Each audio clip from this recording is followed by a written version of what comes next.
let's see, what was I doing? Stone walls are still in progress. That's fine.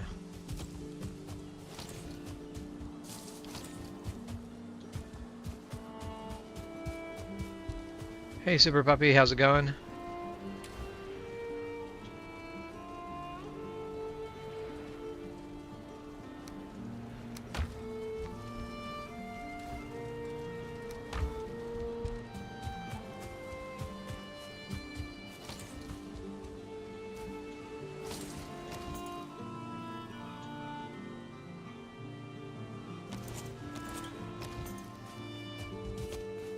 Why is wood here?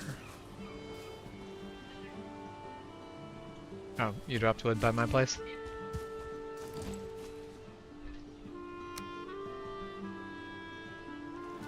That is fair.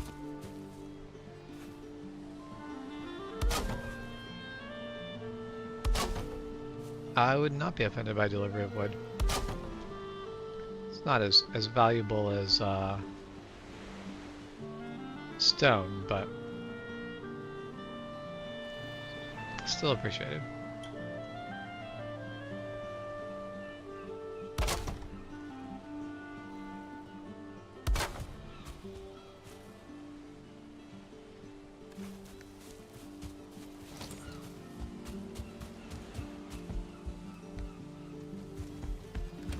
I put it to immediate good use.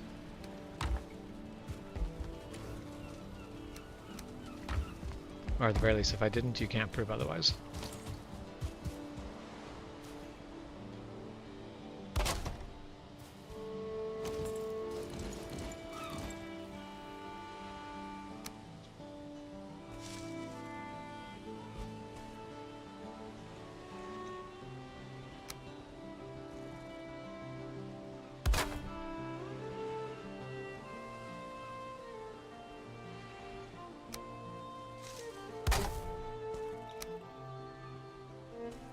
Right, now can I? Yes. I win.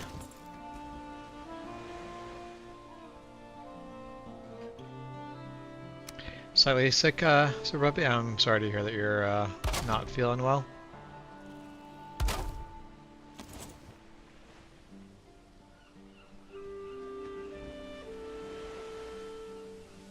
Caught a bug, or I'm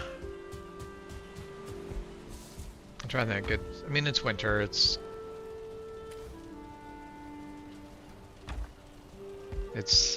is easy to be sick during the winter.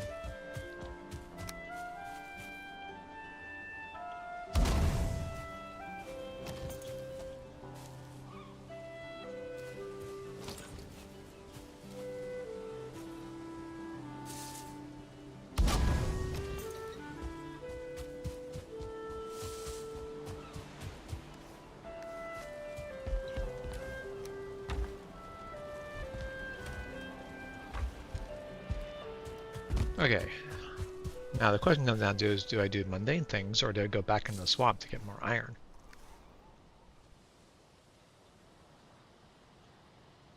Just delete all the deaths I had from the swamp last time. It's safe, I promise.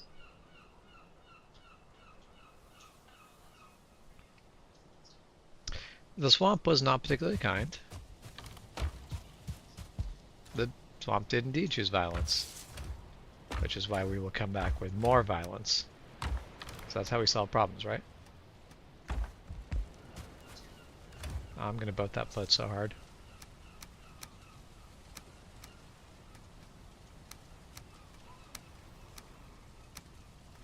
Okay, I have my food of preference.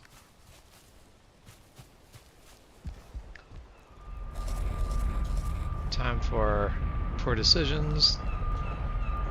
Is now. Now what's it? I think it was home. I think home was the portal.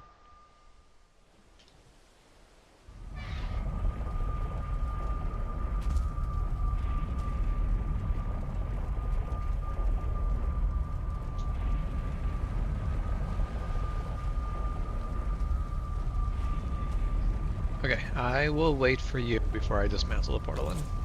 Oh, I'm gonna go back and repair my stuff.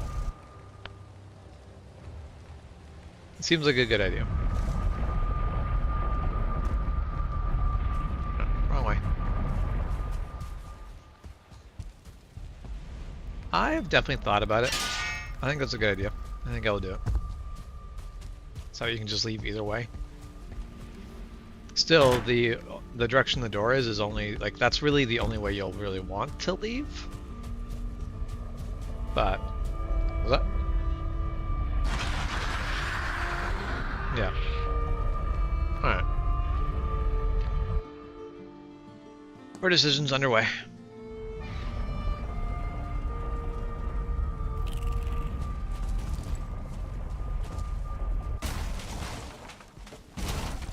Alright, so this tomb was all plundered. So, this way is the next one.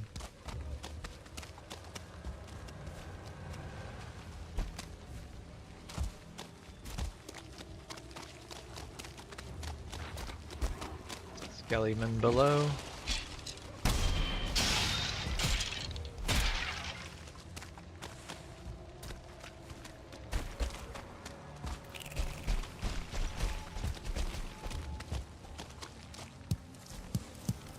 It's just me picking up stones when you know we're gonna pick a bunch of iron, but stones are too valuable for me to just leave laying around like this.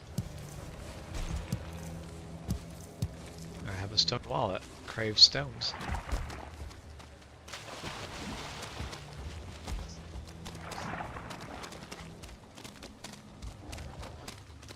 This is where I need to get a bunch of people playing this game, but they're in the early phases. Oh, for fuck's sake.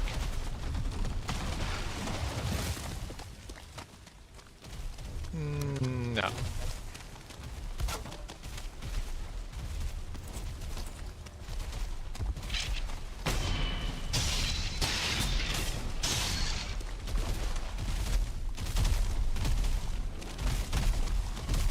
Ah.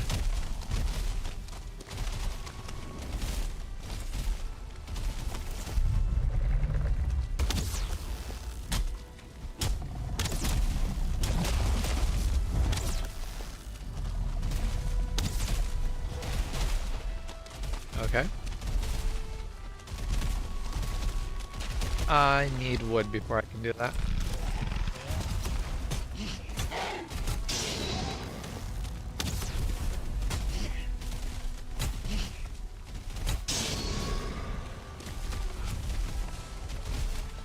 Okay.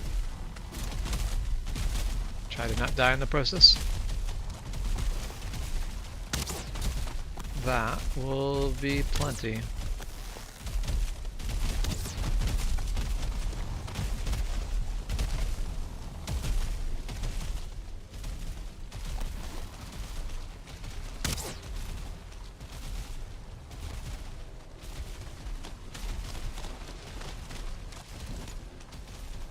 It got broken.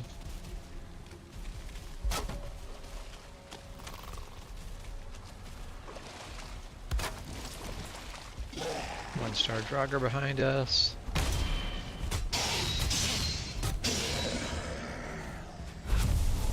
Yeah. Whatever lets us get off the ground is good by me. Then we can do portal, and I do find it funny how it's like the swamp is like very treacherous and building portals is dangerous unless you just build them on top of tombs. In that case, you're pretty well just gonna get away scot-free with it.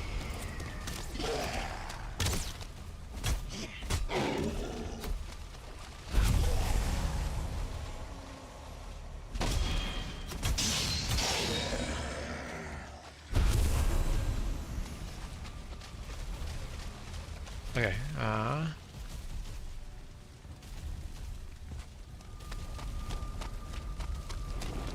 you're gonna go get a key.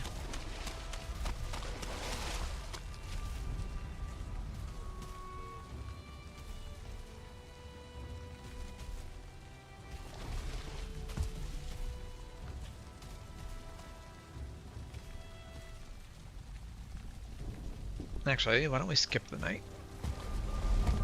I mean, it doesn't really matter too much when we're in the crypts. What's that? No.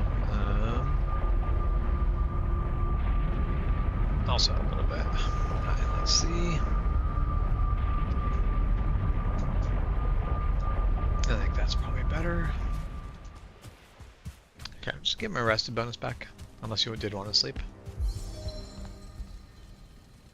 Okay.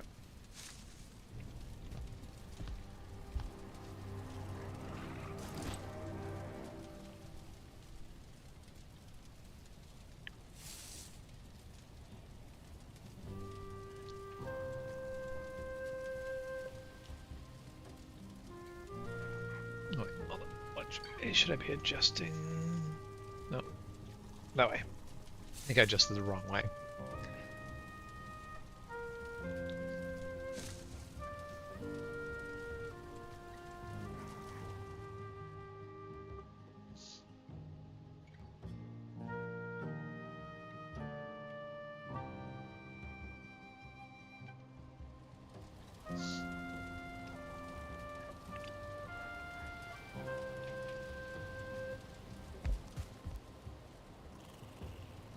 Hey Aztec, how's it going?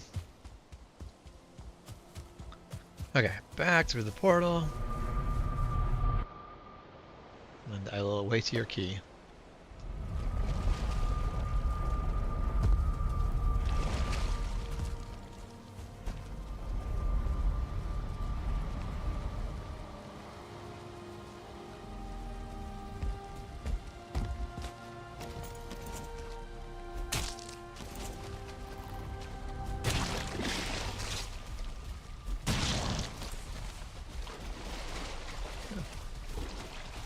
Iron brooch.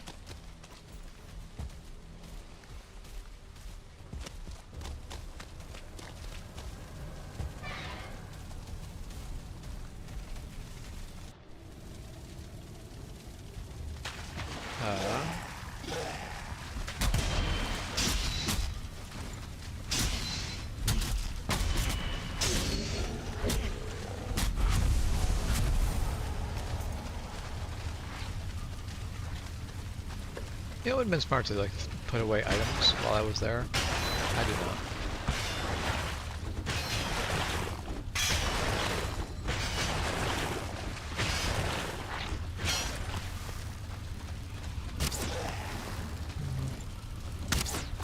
They're so friendly.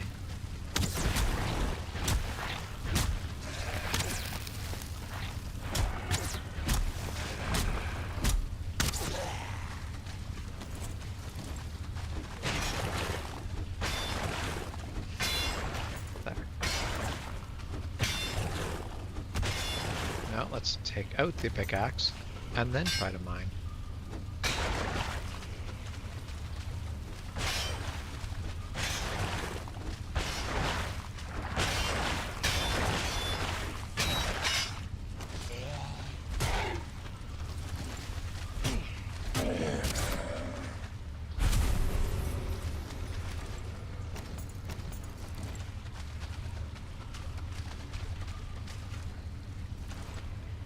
Hey Juan, how's it going?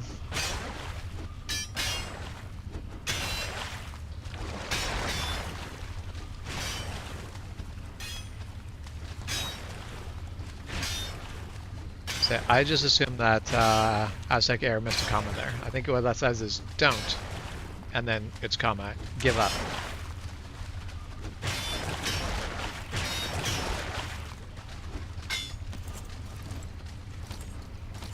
It's way too much effort not giving up. Much easier to give up. It's the best plan. Okay. Through the fetid, awful waters. Yeah, but it's never worth it.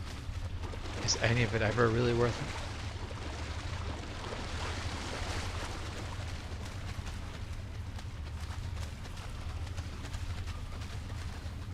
Well, I'm glad you made it home safely. You have plans for the weekend?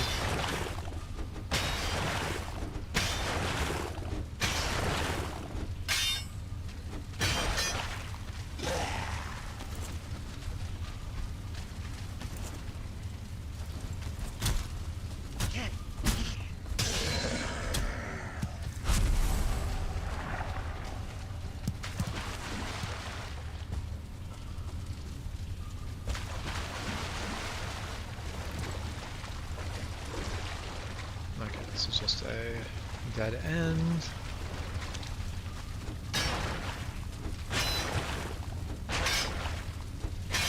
Oof, ouch. See, that's, one is home from trucking and one is being mean.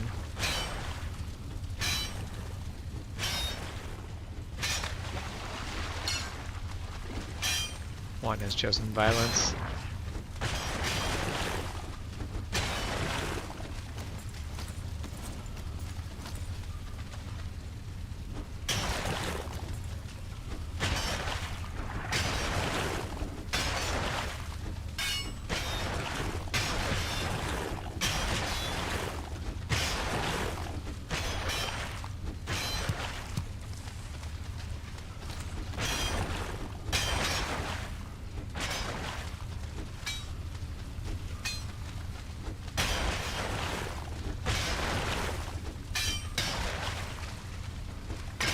Violence picked you first. I mean, that's fair.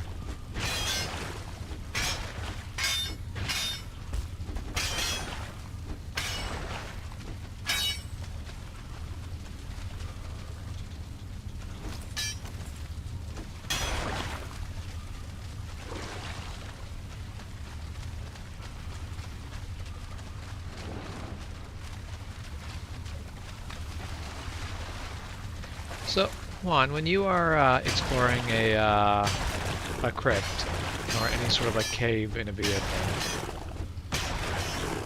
do you have a direction you always turn? Like, do you have a wall that you always keep along?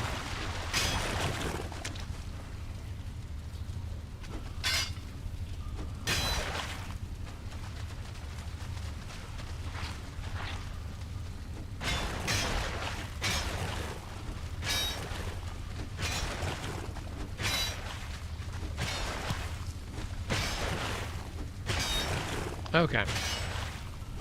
Because something that I picked up, I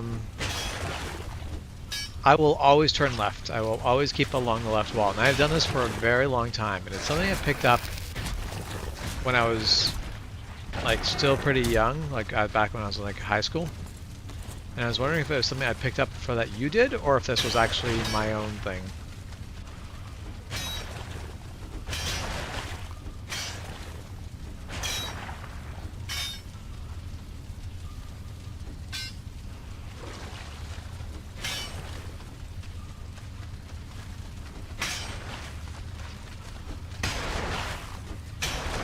I do very much hate playing the game of, basically, this is how it's going to be, and then it is not that. You are stuck waiting. Fortunately, I imagine that is probably very common in your job.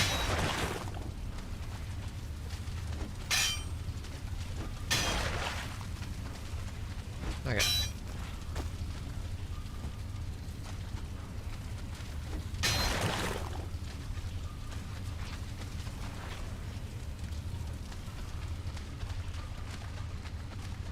Okay. Probably the same one. It's not like we killed it. No, it ran away. It ran away, and I was not about to call it back.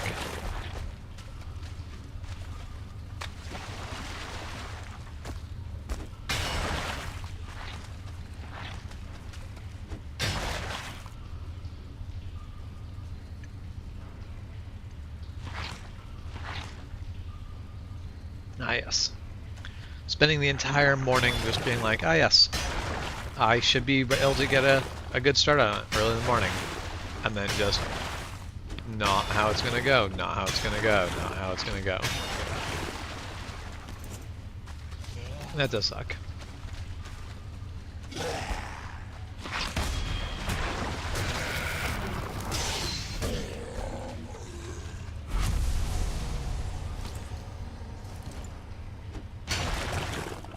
As I feel like, as a mechanic, when we're in the same sort of situations, in some way it's worse, because if we're stuck because, okay, we didn't get the parts, or customer didn't show up, or whatever it is a case of like there is so much grinding to a halt.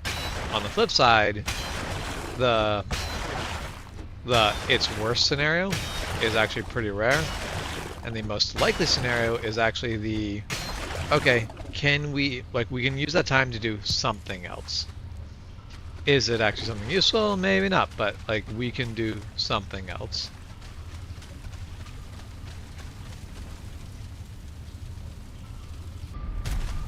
Oh, hello, Abomination. You are a problem. And you have destroyed the stairs.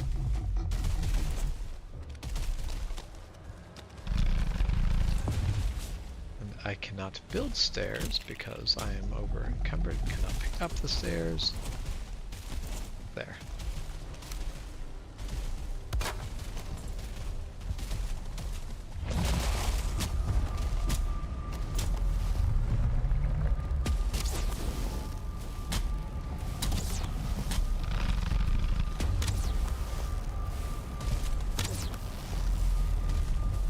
You have its complete and undivided attention.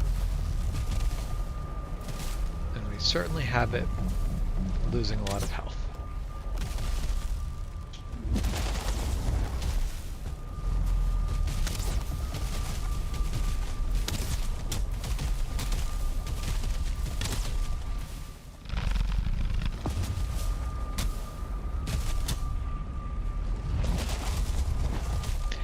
The game is Valheim. It is a crafting survival game. So probably one of the games that in the last little while has really managed to, like basically the crafting survival game genre was really kind of oversaturated. It was one of the few games that managed to stand out in the last few years. It was definitely not my favorite game of all time, but if you look at my Steam, you can be forgiven for thinking otherwise, because I have spent a lot of time playing this game. Oh, I should look at the new brooch that I can theoretically make. What is this? Iron brooch. Increases armor and a quick burst of health regeneration. I don't know how that works. I actually don't know how brooches work at all. Do you have Heart of the Forest?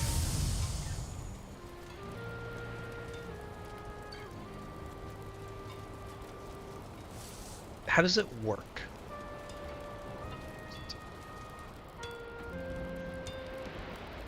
Oh wait, hold on, sorry, adrenaline. I understand. It's gonna, yep. Okay, never mind. I feel like I understand it as well as I'm going to, and trying to explain it more to me will probably not actually help at the moment.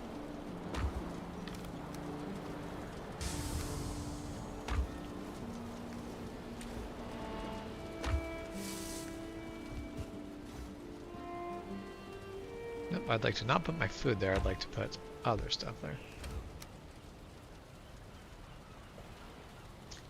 Snakebite, you are correct. Air brakes do lock up when you lose air. However, wait, hold on.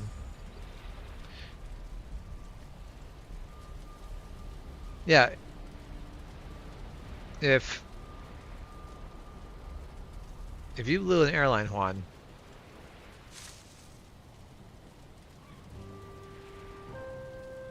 because you blew an air hose and now the trailers have no brakes. Also, you used the wrong brakes. You should give the trailers some brakes. They need to rest too.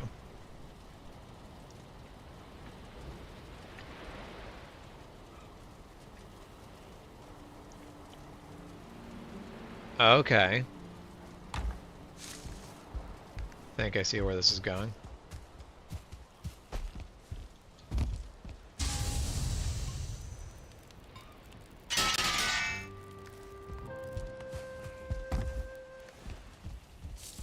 I would like to not. Okay, so let's get my rested bonus back.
That's one thing I do find interesting is that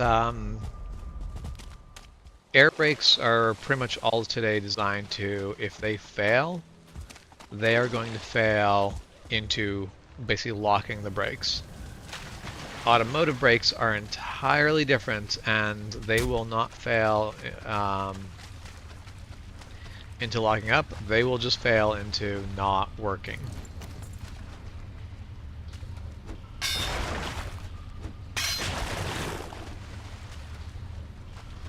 Okay, so if you lose hydraulic pressure, they will fail to work. And I find it kind of funny that we did not engineer civilian brakes that way.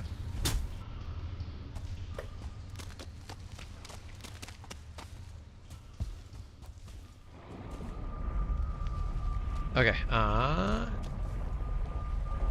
what do you figure? Pack up the portal and head to the next one north?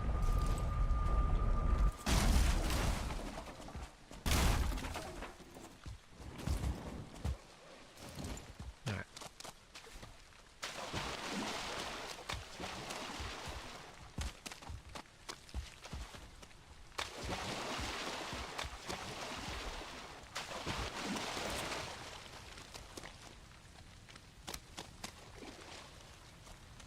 Okay.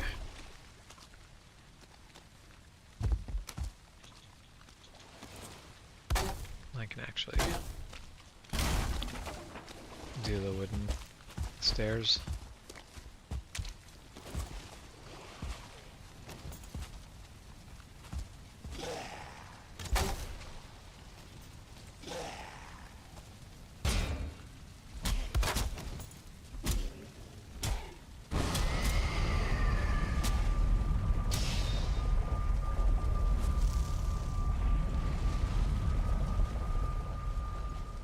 Okay, I'm gonna stop by the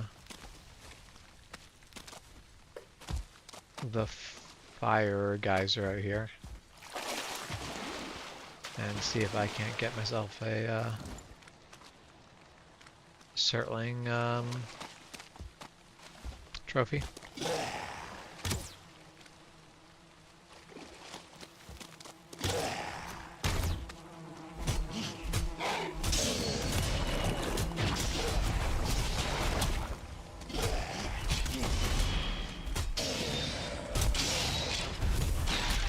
Okay, stamina is down low. Where are you?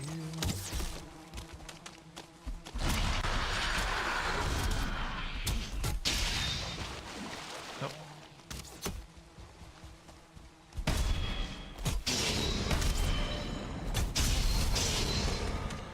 I believe you.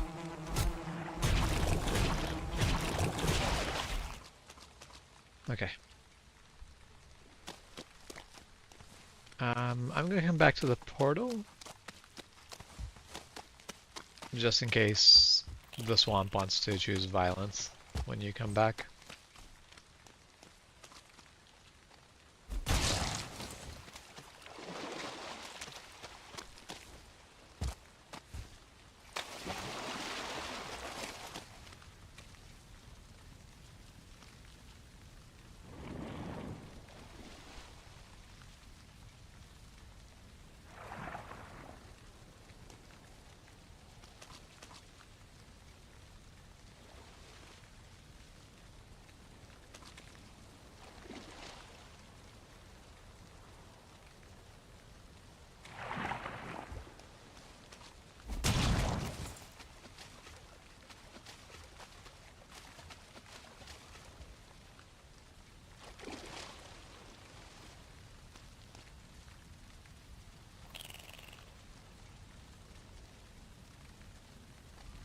So, okay, next, that makes me curious.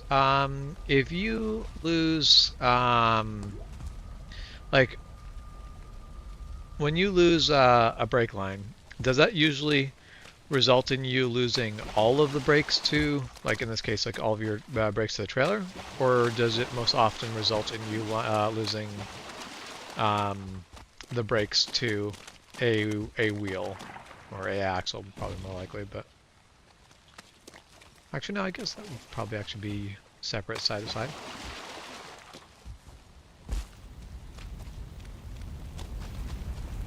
Alright, you little buggers.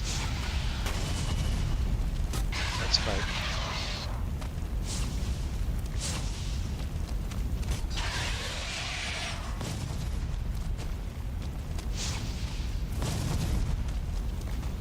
Get back here, little bugger. Nope, still no Sterling trophy incoming.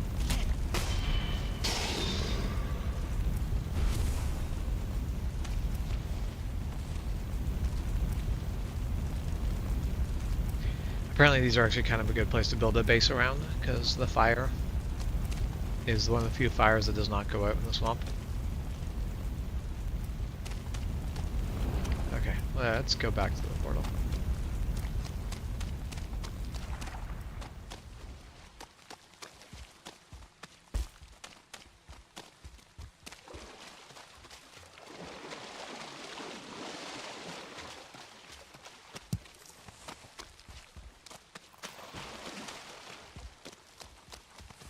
Ooh.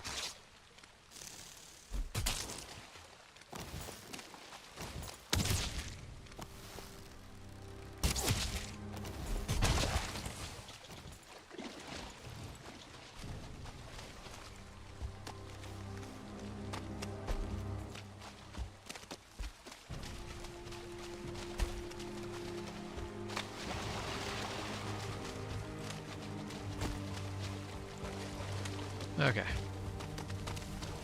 Do you still have your key with? Excellent.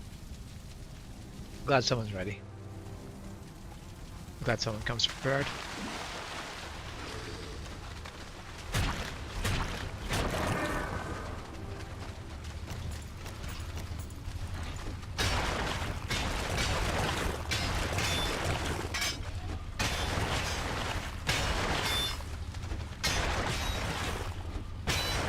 Blob.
Okay, so swimming is not worth it.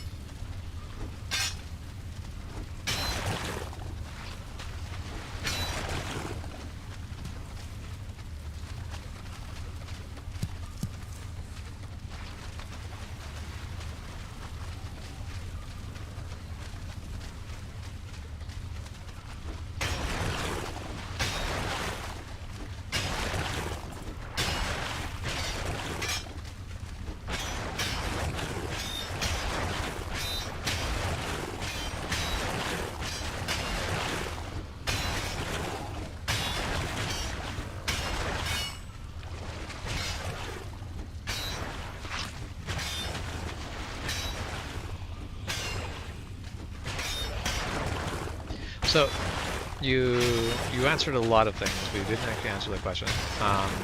Question I had was, is when you have a failure, is it usually affect all the brakes, or does it usually only affect a portion of the brakes? Like, is it most common for if you've lost brakes to the trailer, you've lost all the brakes to the trailer, or you've lost brakes to like a wheel or an axle? Did you? Where?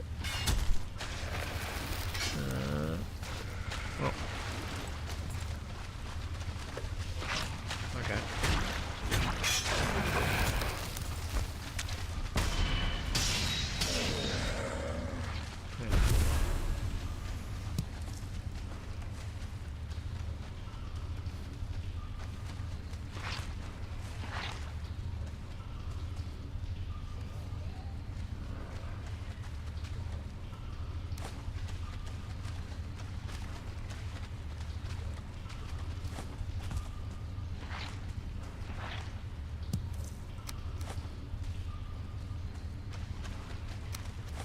Okay, I'm gonna go back to drop the stuff off.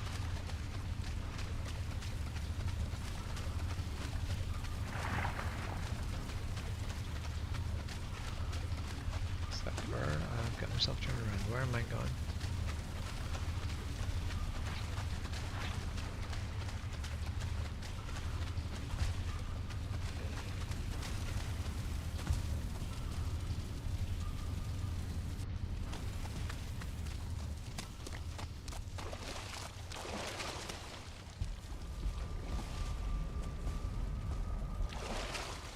Well, so you answered me that you lost all the brakes because it was that hand, but did you answer me which is more common? Is the most common failure to be at the glad hand and for you to lose brakes? But well, of course it depends on where you lose brakes, but which basically where are the failures more common?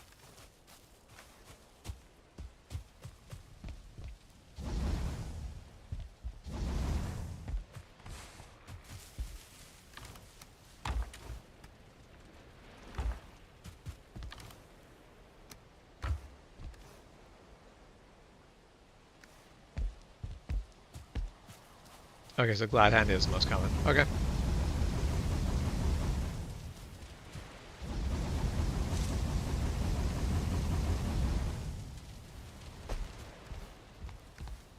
I do find it a little interesting that basically they have not found a way to put like a redundancy. Normally, if you're, mind you, I guess what it comes down to is you're basically losing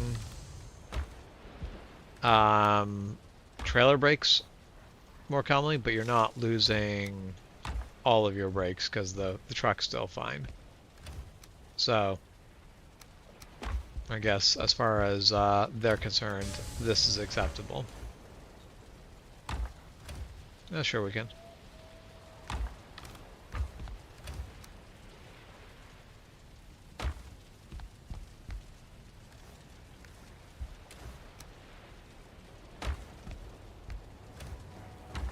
Because I'm getting attacked. Well, in theory, I'm getting attacked. I don't know if anyone's going to manage to make it through and actually spawn here. There's a foul smell from the swamp.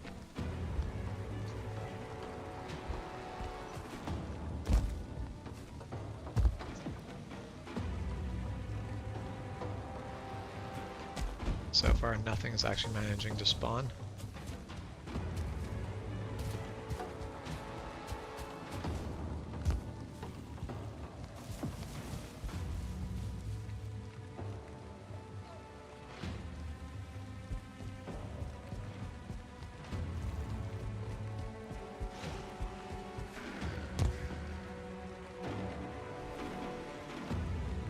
Oh, they are there, but they're fighting the creatures in the black forest, and not me.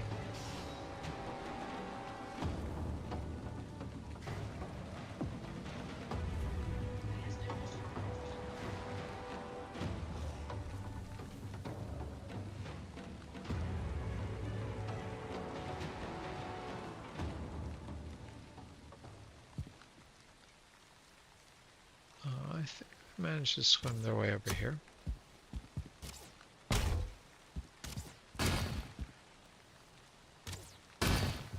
Okay, they've managed to make their way over to my walls, where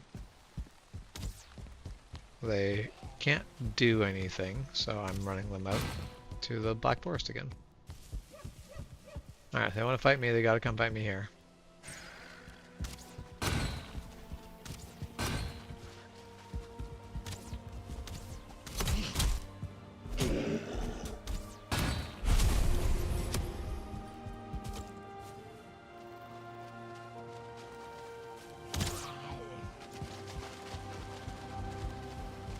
If I just hide behind the tree here, they'll have to come over here and actually fight me.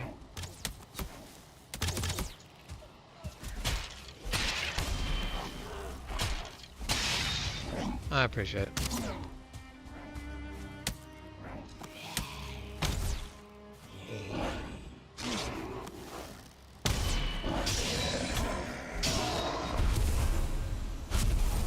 The attack is still ongoing, but...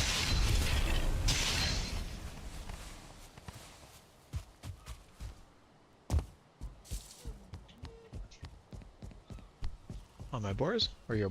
Yeah, my boars are good. Fine. Oh, which we should take a boar over to you sometime.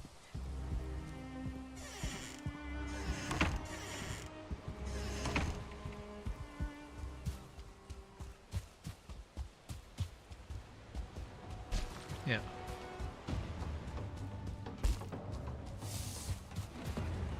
Okay.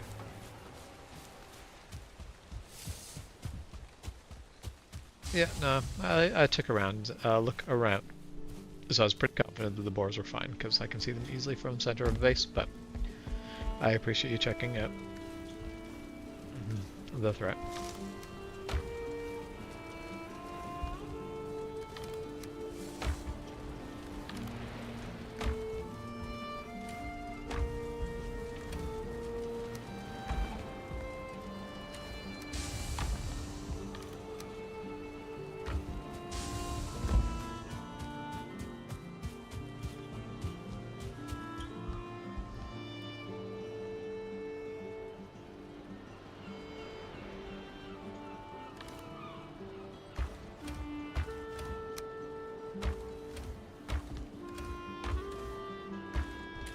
So it is required in cars that that you have to have two completely disconnected brake systems, which is why hand brakes, emergency brakes, whatever you want to call them, parking brake, are a completely separate mechanical system from the hydraulic brake. In recent years, the e-brakes have been going electronic, and I hate it. There are two things I do not want to be electric in my car. One is the emergency brake, and the other is the door handles. I want to be able to have some method of trying to stop my car, and I want to have a method of getting out of my car that does not rely on having electrical power. Everything else can go electric, I don't care. But those are kind of my, no. These do not get to be electric.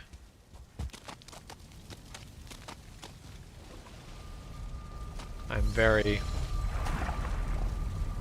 set on these being something I actually get to maintain control over. I know I'm just being old-fashioned, but I think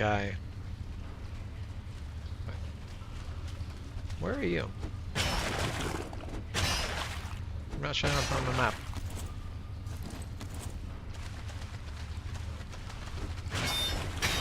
Sneak away on me. I feel so betrayed.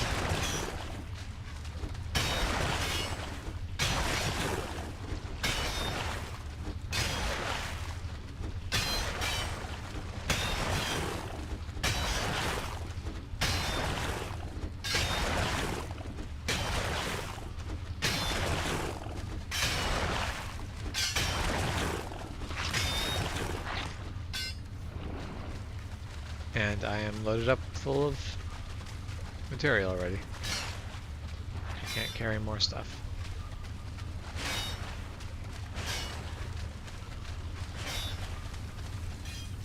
So back to camp for me.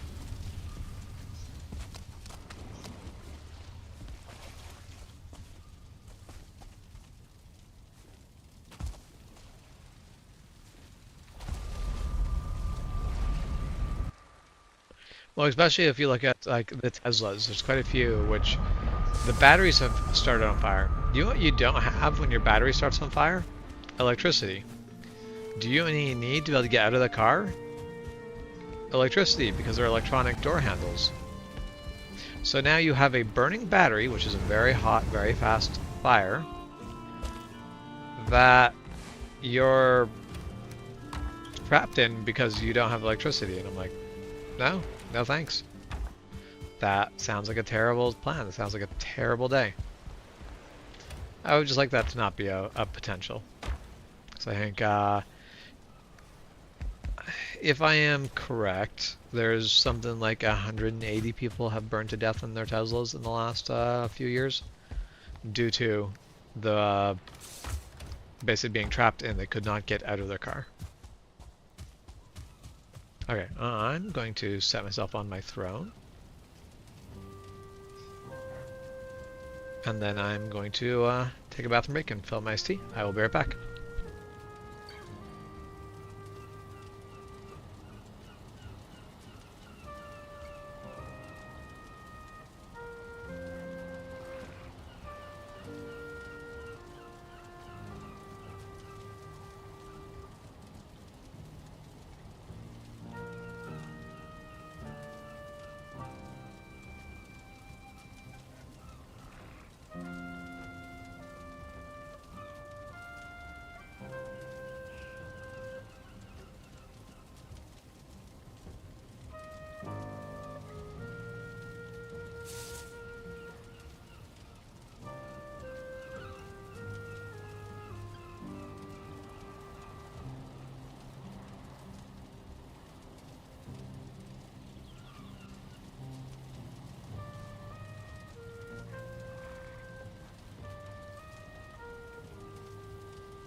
I'm muted.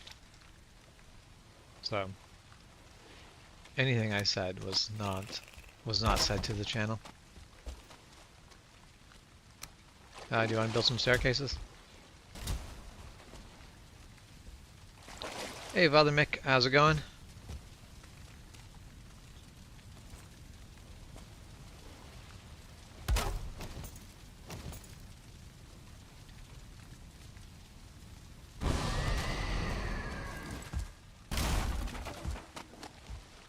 Oh, sorry. I thought you were done building stairs. Workbench is back up.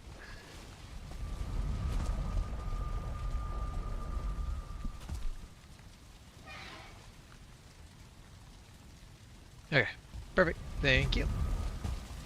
Adventure awaits.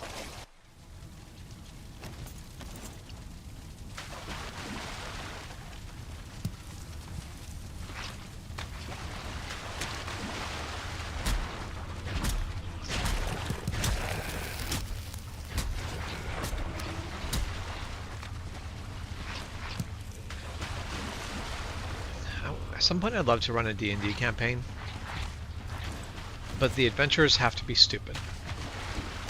Not the players, but just everyone has to play a low intelligence character. Like, you can have high intelligence for the purpose of being a wizard or whatever, but you have to be incredibly stupid. And not in like the... Like, basically, you have to roleplay your character being stupid. You're allowed to be smart. You're allowed to know all the tropes of, wait a minute, this is definitely a trap. What do you...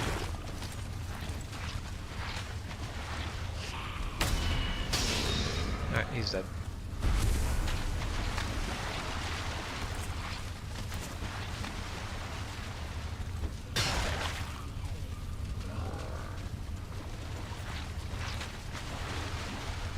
Shep, the amount of times that you have said, I am not a wise man, I'm pretty sure that at least one of your characters has said so as well.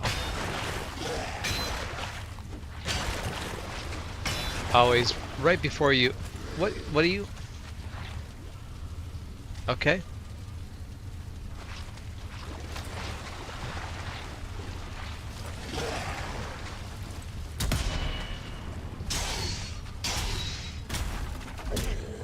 Okay, I'm gonna go back and make my own Draugr now.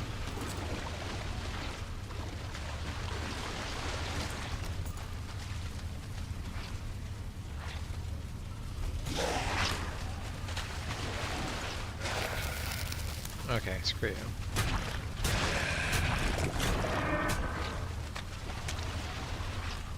Stupid blob. Alright, Elite, let's do this.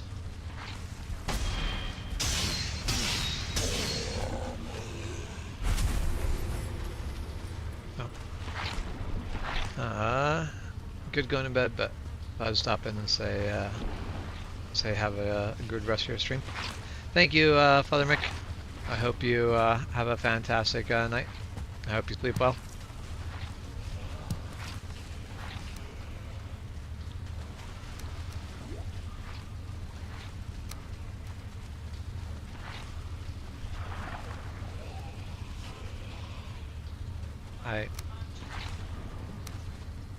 I cannot help you. If you, yeah. Okay.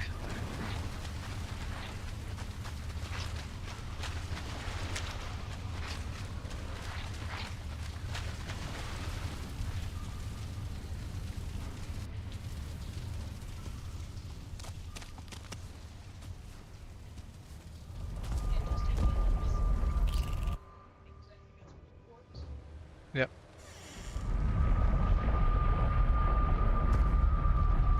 Nope, don't go in the other portal.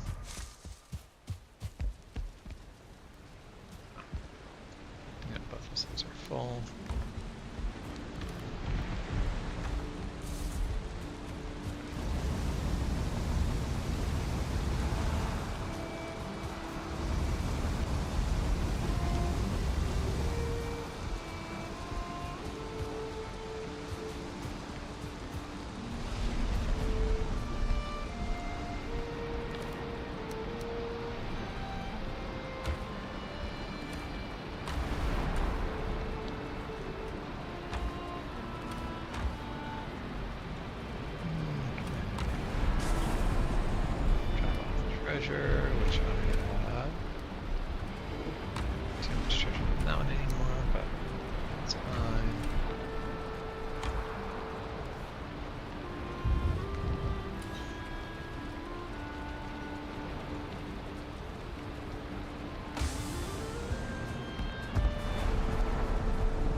those and see if I can upgrade my armor. I can.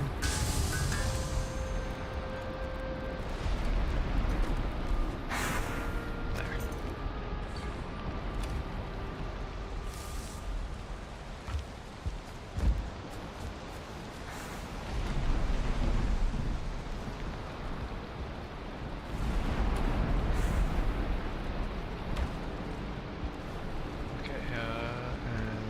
Let's go here.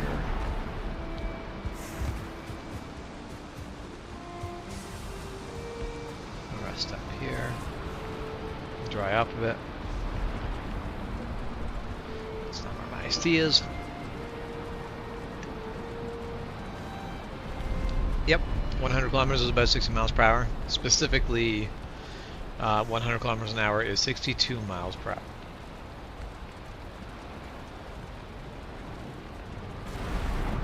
And for me, that conversion's always been a pretty easy one. Because it basically, if you just remember 60, it's easy to convert in either direction. Because 60 miles is about 100 kilometers. 160 kilometers is about 100 miles. And that usually means that whichever you want to basically use as your 100 to kind of percent it out, you can do it by using the 60. So it's either 60 or 160, whichever is more convenient to play with.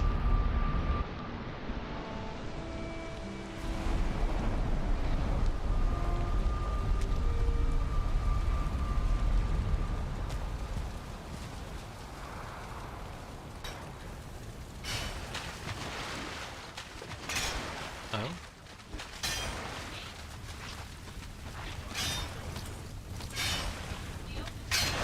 I've come across that before. I don't remember if there's anything special about it. Okay.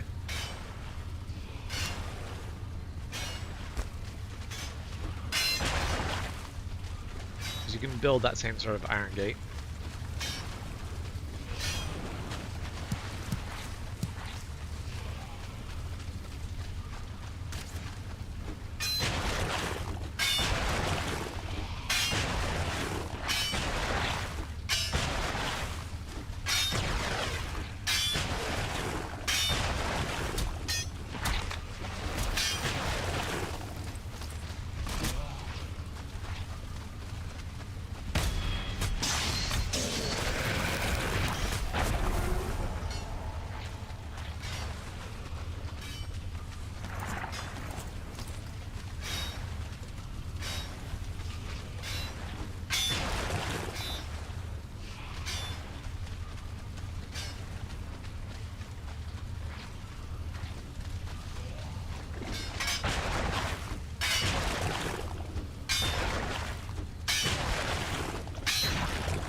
Yes, you are correct. Well, yeah. So 100 and 120 kilometers per hour is pretty close to 80 miles per hour.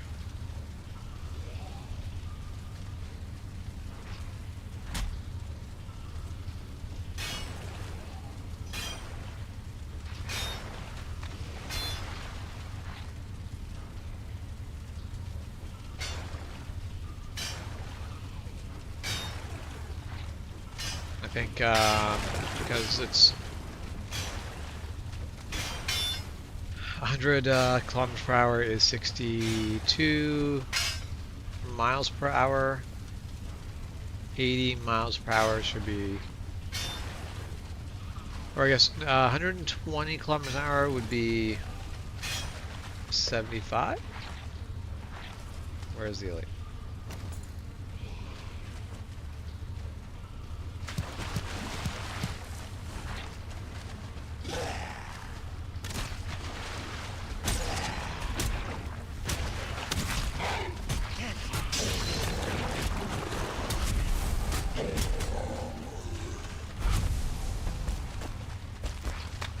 Dude, you were wrong.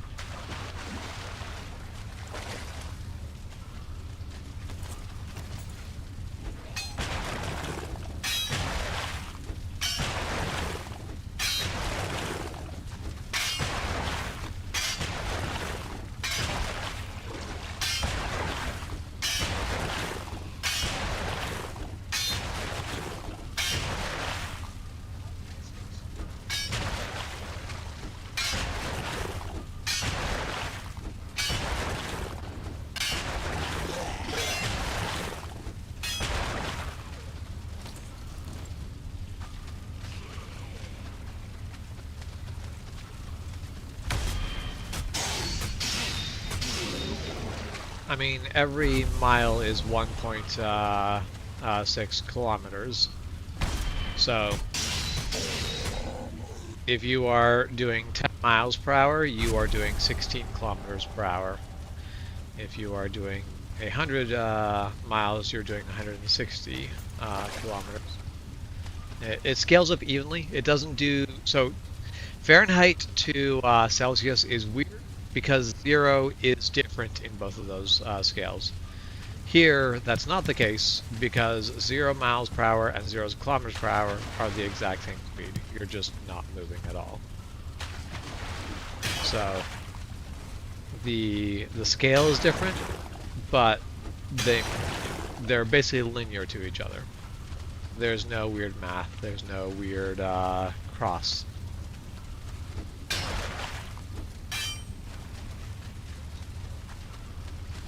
The ooze gets used in places, but I don't remember what for though.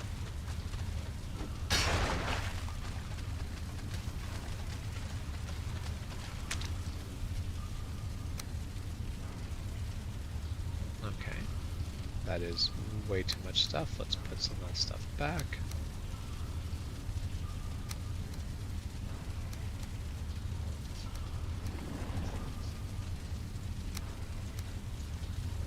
I'm headed back now because I just filled up on stuff.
There are people in Alberta who would like to leave Canada. I don't think that'll ever actually get anywhere. For the same reason, there has been a group in Quebec that has wanted to leave Canada for longer than I have existed. And it has never got anywhere. I don't think Alberta actually has the drive to actually leave Canada is not, there's not enough people behind it, and there's not enough actual support where they could reasonably actually basically if they were trying to leave Canada, they would be in for a really rough deal, unless if the US were to go, yep, we will take Alberta, they would do better for that because they would have trading partners that, well, they basically build trade state to state.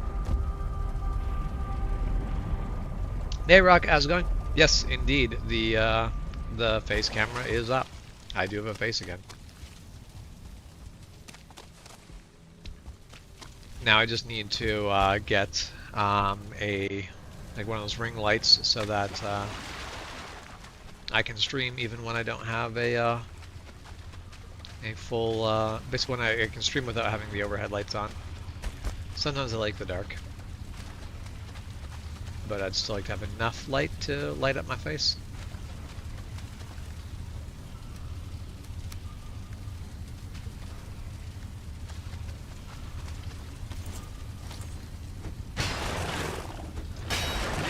Felt like a long week. It was not a long week, but it felt like one.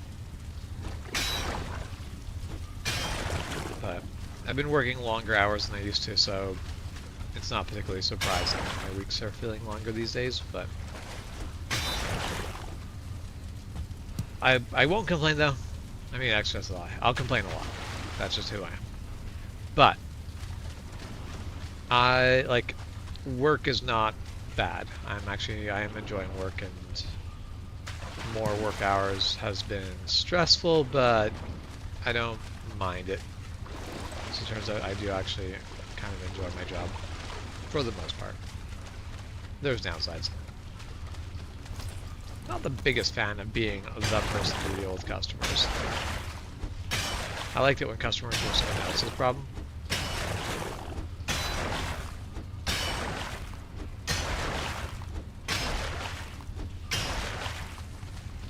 I'm pretty sure my boss called me ugly today.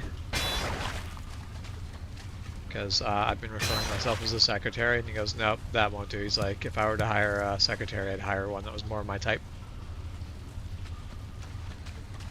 My boss, basically I said that, because I've been referring to myself as a secretary. He basically went, nope, if I was going to hire a secretary, I'd hire one that was more my type.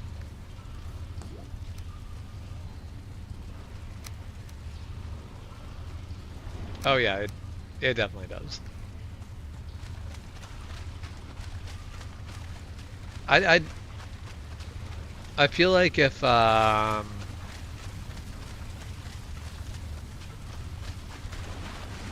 I want to say young, but I'm really young, but like just if a good-looking woman were to walk in there and be like, I'd like to get a job as a secretary. The only reason Murray would probably say no is because his wife would object.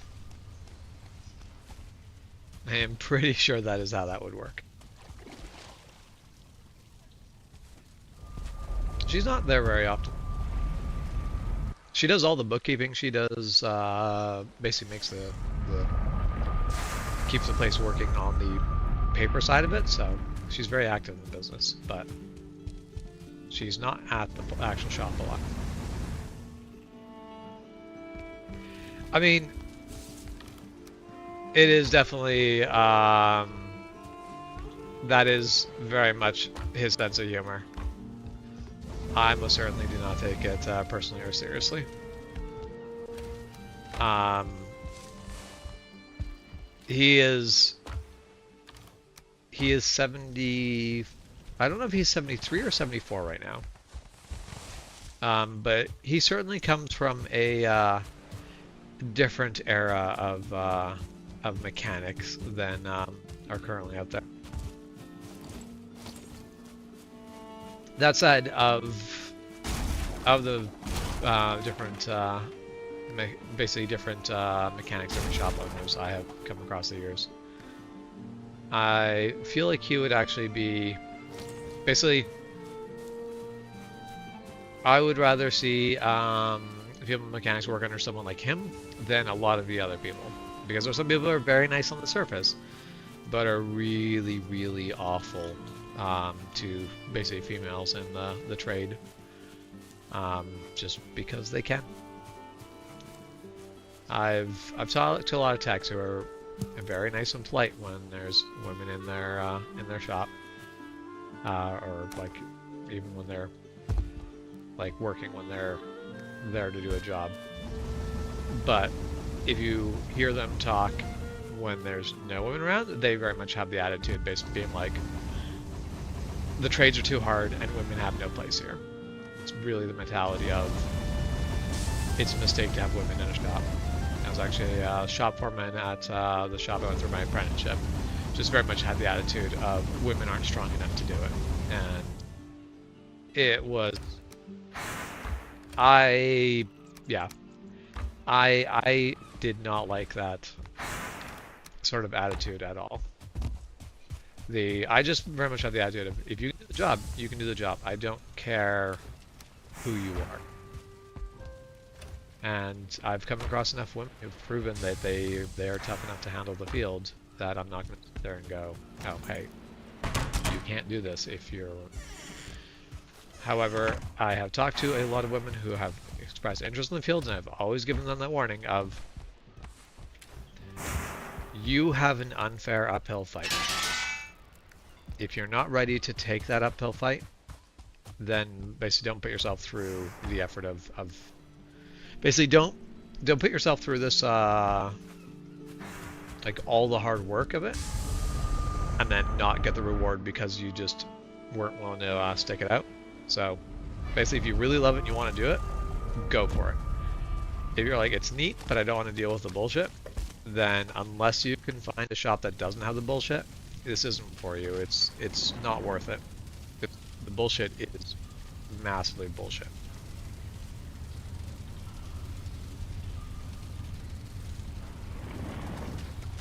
Yeah, my boss has been kind of insulated from the like, and he's not maliciously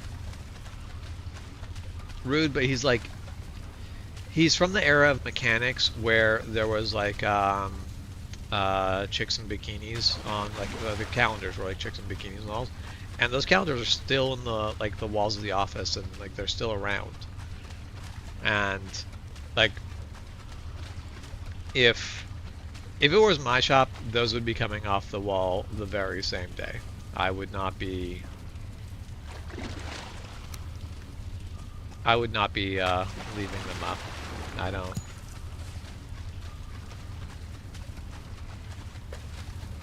It's always just rubbed me the wrong way.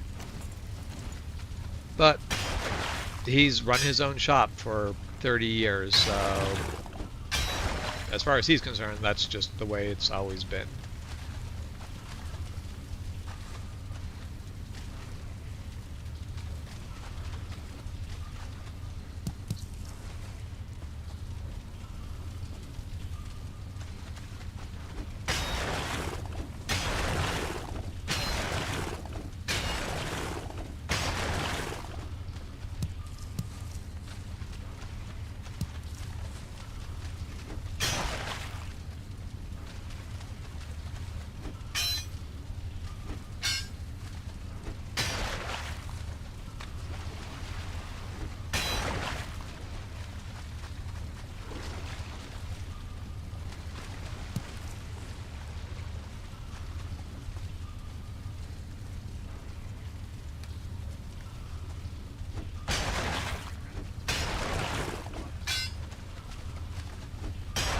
This tomb is a confusing one.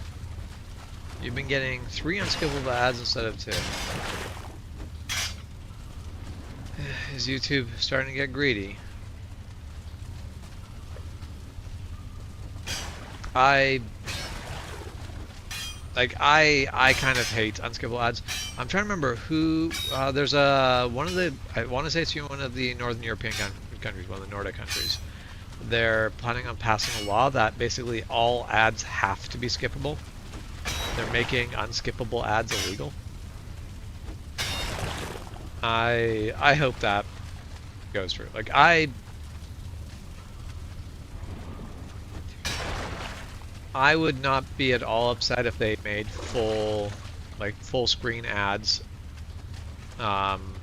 illegal, and basically like, now you can do partial ad, like you can do like banners and you can do ads around, but you can't take the entire screen up for ads.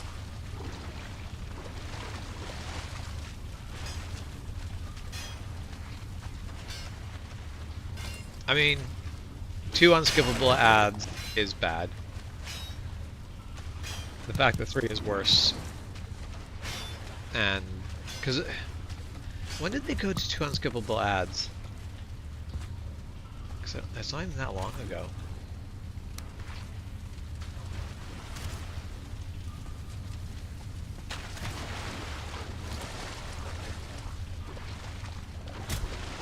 Yeah, no, the move to 3 unskippable ads seems... That seems greedy to me. And like the worst part is like as a content creator,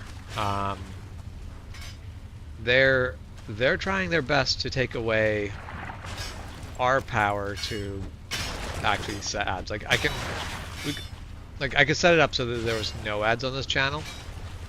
But if I want ads on this channel, they really want it done their way. They don't want me to, because I used to set it to like manual control, but YouTube really doesn't want that.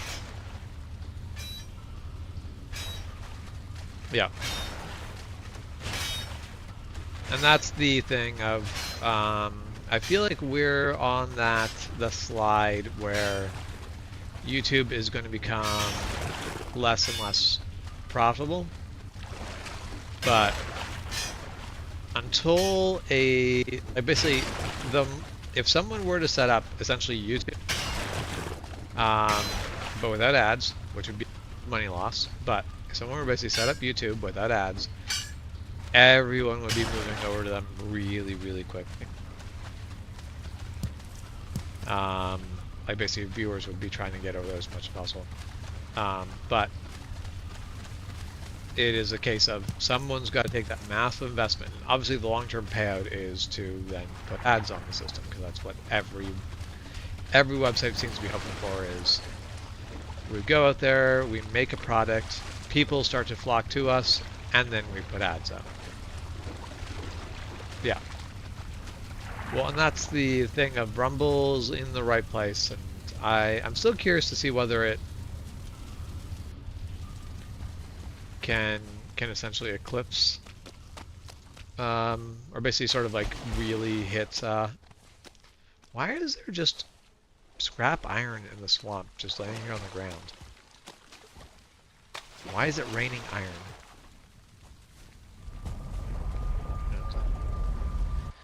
But yeah, the market is right for something like Rumble to actually see massive success.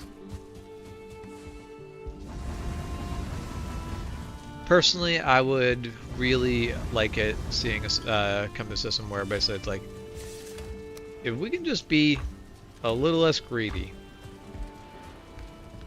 then basically, if we're a little less greedy, we can have good things.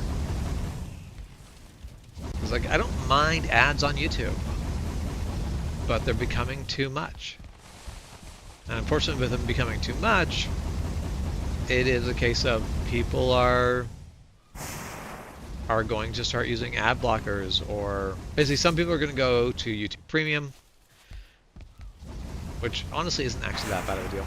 Like, YouTube Premium is actually, like, in my opinion, not bad. The biggest problem being is paying for YouTube when people are just very used to not paying for YouTube.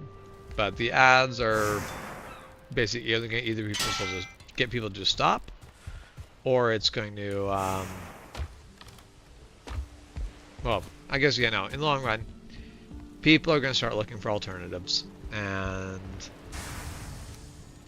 eventually they'll move along. We'll see how it goes. I don't know. I do think I would rather have a like I hate the whole we got to extract maximum profit out of a thing.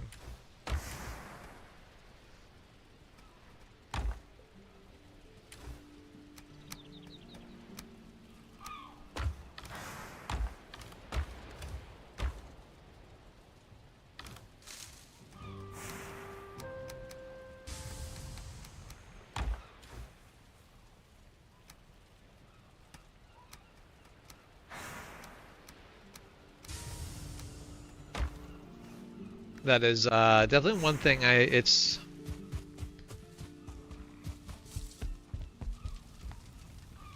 Like my boss has that old school business mentality where it's okay to just make money. You don't need to make as much money you can every year. Like the shop I got my apprenticeship at, they were pushing hard for every year's got to be bigger than the last year. The numbers have to, like, it's the bean counters, the accountants who are looking at the numbers going, this is how much you have to make this year. Not a case of, well, what's the business actually like? Like, so eventually it started being a case of basically squeeze the customers a bit harder to get more money out of them, because that's the way we need to do it. We need to get more profit out of them. Meanwhile, my current boss, we were humming and hawing over our shop, right? And so he called up one of the other big shops in the area and basically went, "What's your shop rate?" And they were 15 bucks higher than us, which we thought, like, and in the past we've been matched to them, but they're 15 bucks higher to us. Basically, we are over 50 bucks cheaper than the dealerships. And the shop that's $15 higher than us, not only are they $15 higher than us, but they've also increased their shop supplies. So they're effectively getting an extra 10 bucks an hour out of the shop supplies. So functionally, they're 25 bucks an hour higher than us. And my boss like looks at that and goes, well, we could do a big jump up. And he hums and haws over it and decides, we'll go up $4. $4 an hour. So our shop rate has gone up by $4. So we are quite. Wait, is this? Are we done this? Okay.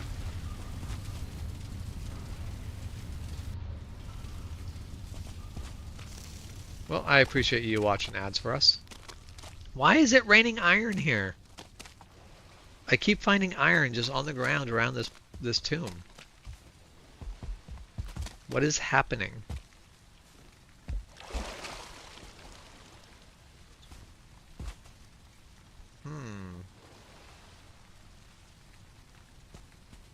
I don't know. It's bizarre.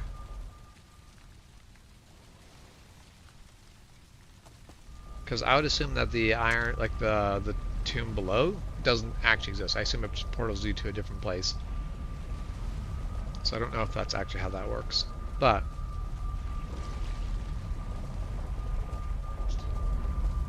yeah, but at the same time, like,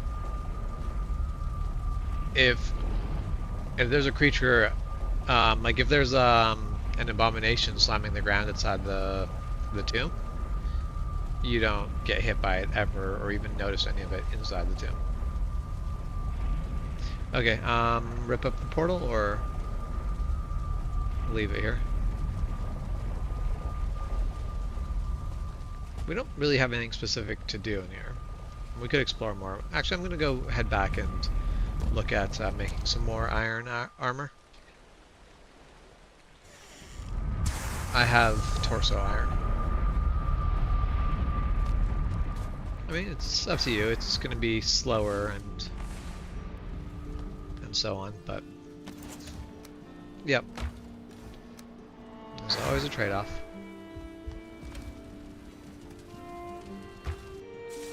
But yeah, no, that's very much the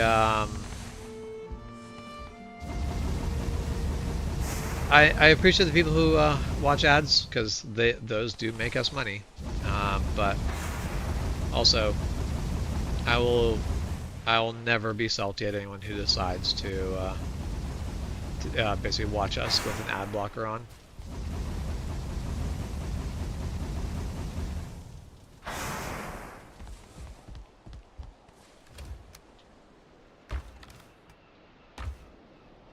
I definitely do not think it's unreasonable to not want to watch a ton of ads.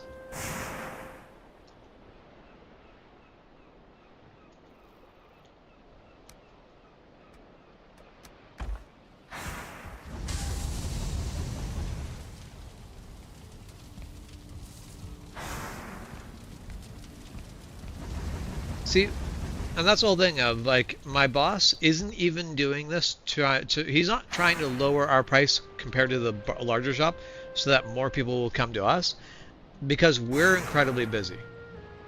We don't need more customers. In fact, we have to kind of decide how we are turning, like what customers we're going to turn away. My boss is going, nah, let's do we'll charge $4 more an hour. Mostly because he looks at the business and goes, well, we have to charge as much to make sure that we stay in a place where we're making a healthy profit and the business gets to keep growing. He could charge more. He could probably charge more than the big shop because we're very much a specialty shop. Like our customers, if we are $10 more than our competitor, our customers are still going to go to us because we have good customer service and we will work on their car, which a lot of people won't. We've got a really good reputation in the industry here. So like it's the thing of my boss is that old school mentality where it's like we're gonna do it this way because that's the right way to do it, not because just making the business choice of, well, how do we basically we need to get more customers through our door so we'll keep our price low. It's like, no, we could go way higher and still have all these customers coming through the door. It just comes down to what's the right thing to charge. How much do we charge before we go, no, we're being greedy. And I do appreciate that.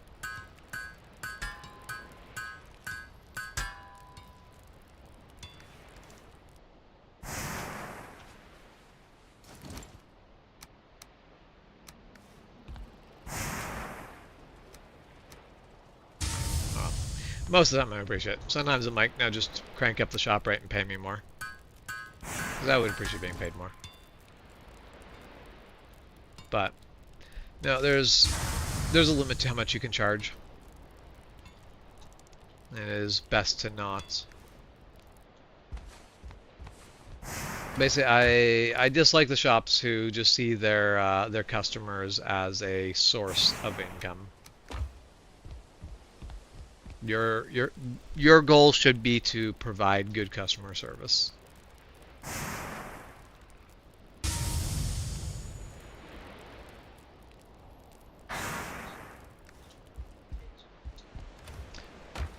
Sure. We can maneuver pigs.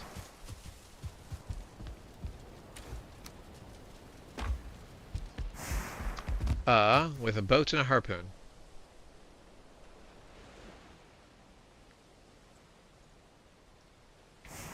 Do you have a bridge to the starting island? Oh.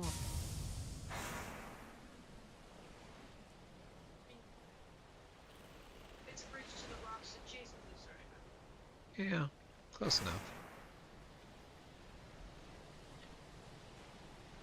I feel like a boat will actually work fine. Oh wait, the boat's not close by. Do you have a boat?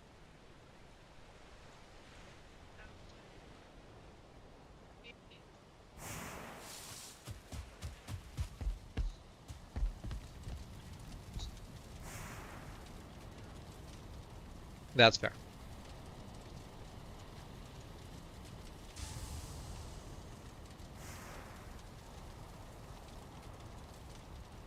I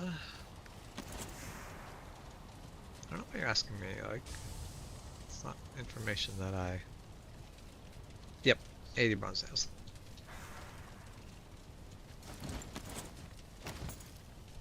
I do agree. You need to have good customer service, otherwise your shop. Honestly, well, no, you are correct. Your shop may fail because I'm aware of a few shops that don't have good customer service, and they're still around. They're still making it somehow. I have no idea how. Like, they just have atrocious customer service, and for some reason, people still give them their money.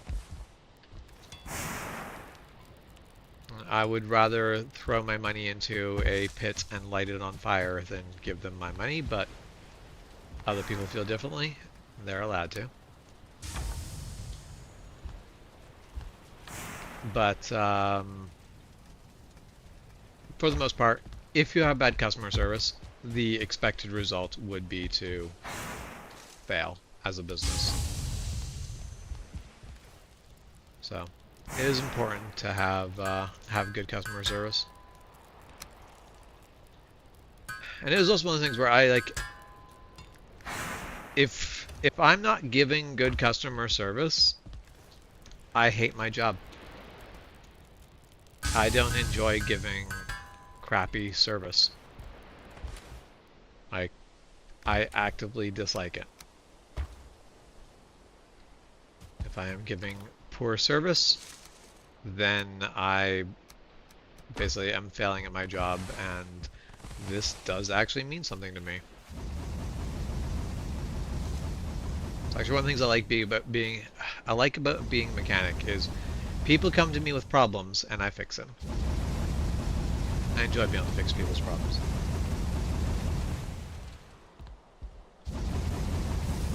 Unfortunately, some days I sit there and I'm like, the real problem here is that you are making poor choices and I can't fix those for you. Because sometimes we have customers where I'm like, you seem to think that expensive cars are reliable cars, and this is incredibly incorrect. Expensive cars are just expensive to maintain and fix, and are not any less prone to breaking down than cheap cars, and in some cases are kind of more prone to breaking down. But so I definitely had a customer which was, they were very convinced that basically their Porsche shouldn't be breaking because they paid a lot of money for the Porsche, and therefore it should be reliable. And like, unfortunately, Porsche's idea of what reliability is and your idea of what reliability is are incredibly different. And as far as Porsche is concerned, you should just pay up.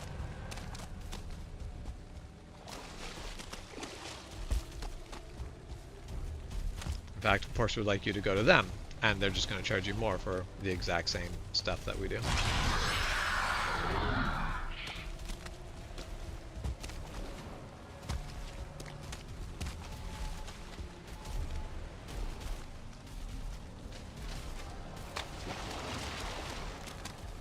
That's, yeah, the Porsche sports cars are actually pretty good for the most part. They're expensive to maintain, but like, they're actually pretty solidly reliable.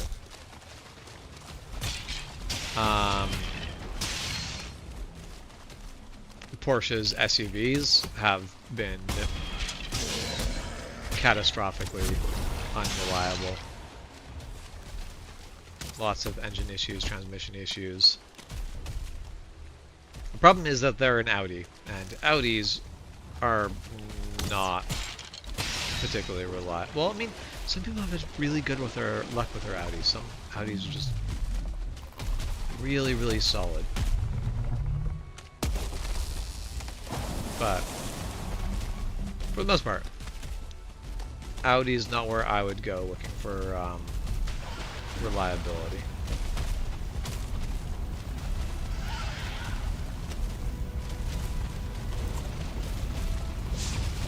Come on, no, no, no, no. I'm gonna get myself killed like this.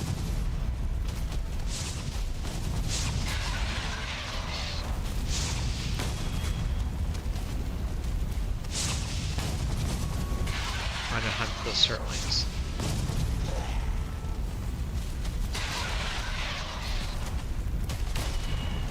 Getting hunted by an abomination at the same time. Is there? I mean, I wouldn't ask anyone to move into this mess. Because it's a hell of a mess.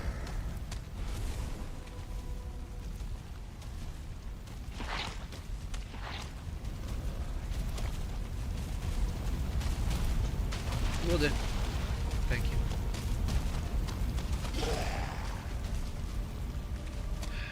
Killed a, I don't know if that was a 1-star or 2-star, certainly, but killed it, and still no trophy. I have no idea what the chances for earning trophies are.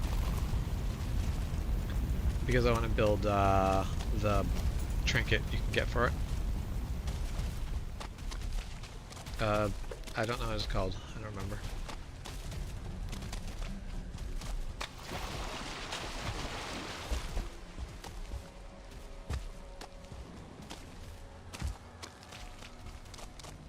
So, not every European car is just a straight up money pit, but yeah, for the most part. Like, and this is, I will be very open and honest with my customers.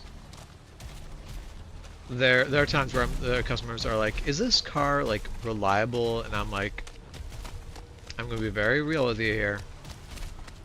I drive a Toyota because I want a reliable car."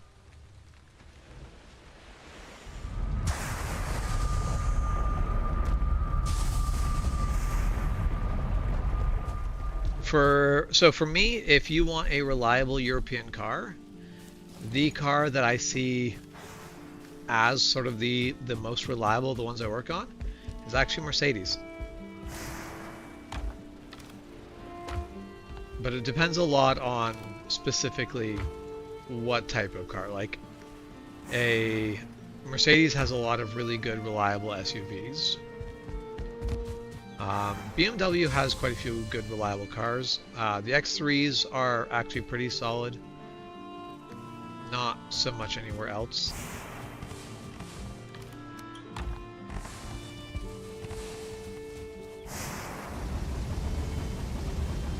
But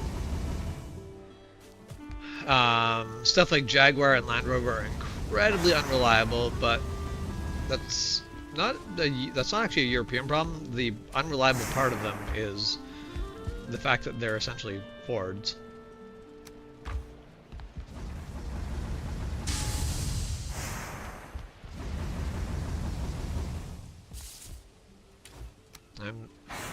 There are days where I'm amazed at how unreliable Fords manage to be, considering that they are also incredibly capable of being very reliable.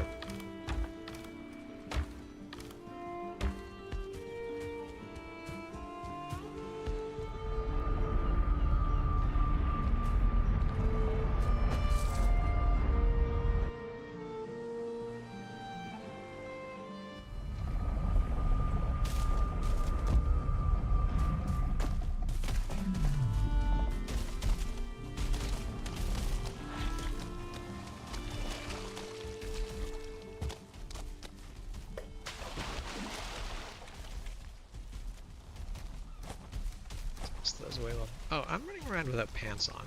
That's probably not ideal. Probably explain why I was getting hit so hard.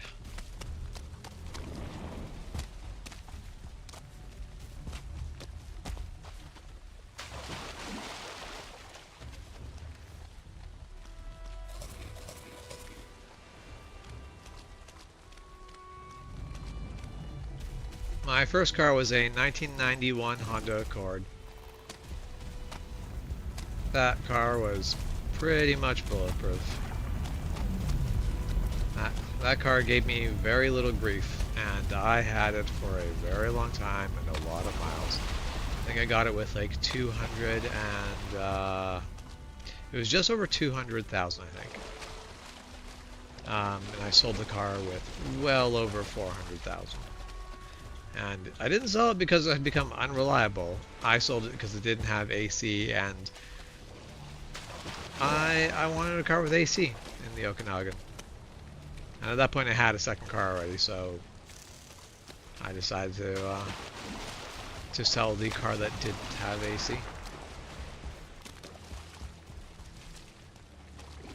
There's times I wish I'd held on to that car, because that car was just like absolutely bulletproof. It was a fantastic car. I remember I paid $5 grand for that car, which was a lot of money back at that time. And man, that car was just solid. That car was good.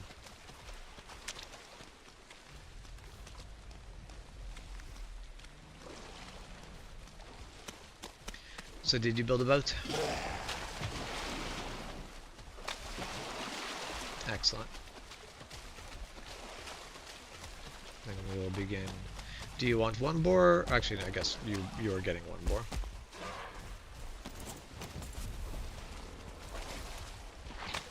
Because getting 2 boars would be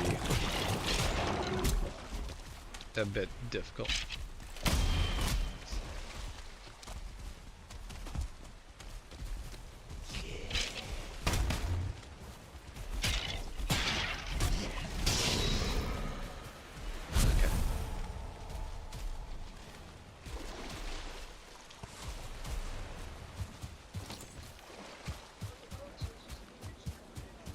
Okay.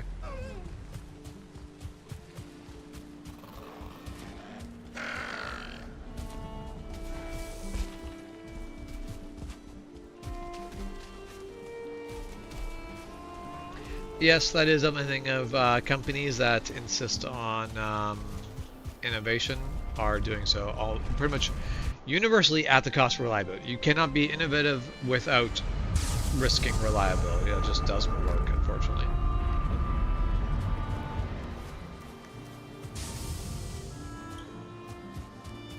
As it turns out, when you try doing things a new way, you got to find out all the weak points of the new way the hard way. See, that's the thing of like so many people I know have owned F-150s, and I've always just like seen them as a good, reliable vehicle. And then yet at the same time, I have also seen so many people, like a lot of these people have had issues with their F-150s, and I'm like, are they reliable or are they not? I just can't tell. Okay, can you come into my... No.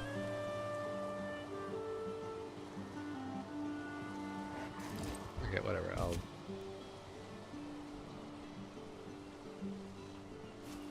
No.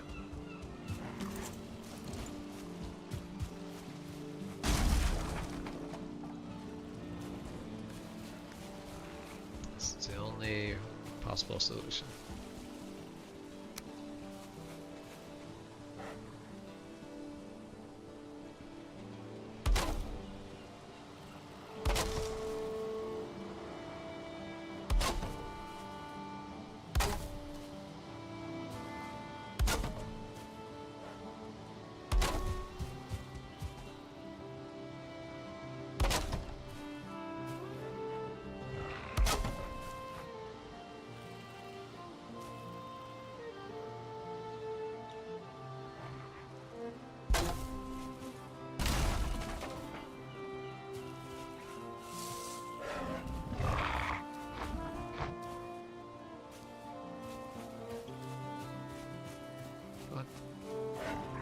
Get on it.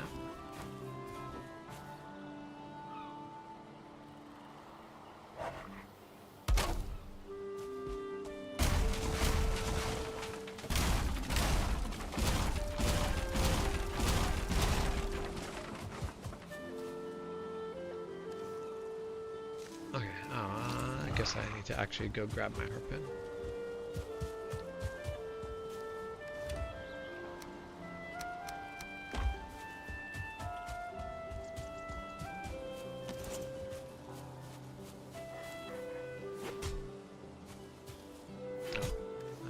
Do this without.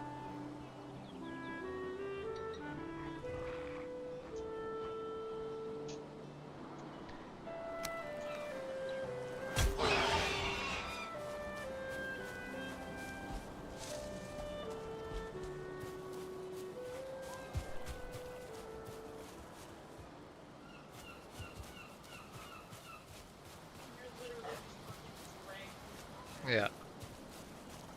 So I realize this may not work the way I was hoping, because my stamina is slowly dwindling this entire time.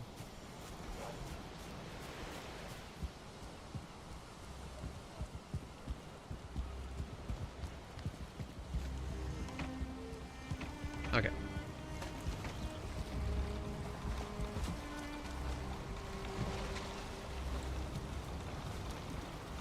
So, if you can get me back to your place.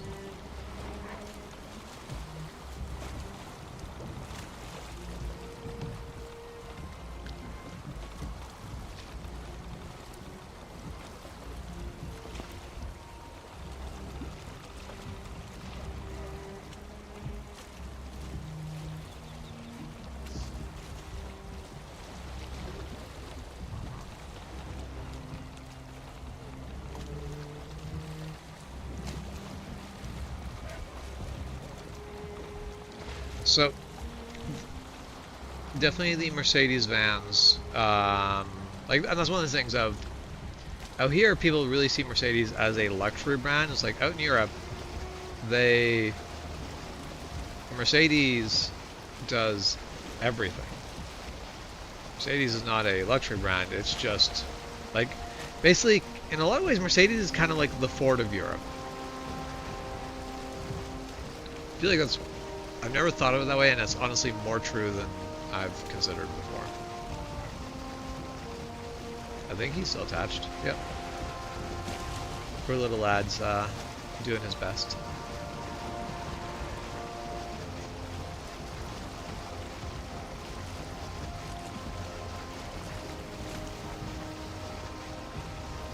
Say, hopefully no one from PETA is watching, because the animal cruelty here would probably get to them.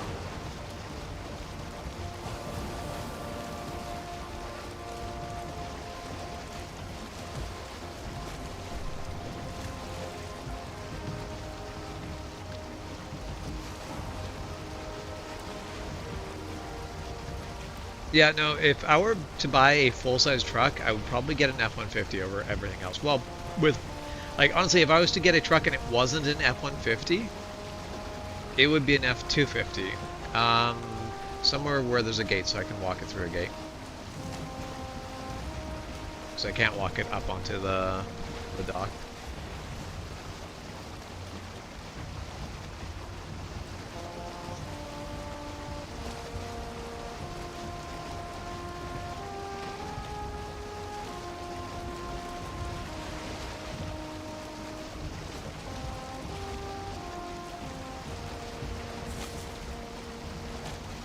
Unfortunately, if I lose my stamina, if I lose too much stamina, he will probably try to run back home. So if you can just drop down into the weeds here.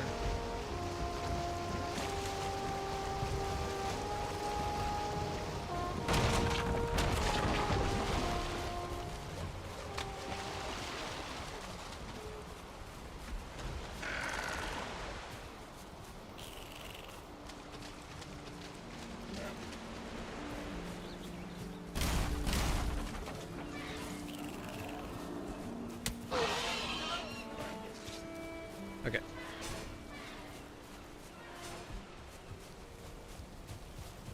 Yeah, kind of open up part of your...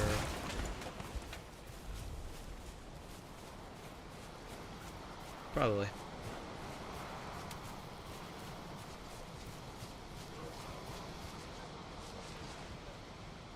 Okay, I have 26 stamina left.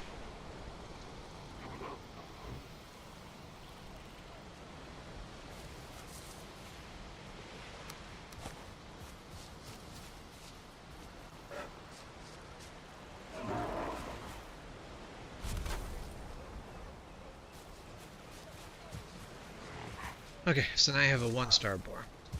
So, now the next step is to get a tamed boar in here. Well, I'll tame a boar and get it in here. Do boars still spawn near your base? Where do boars spawn?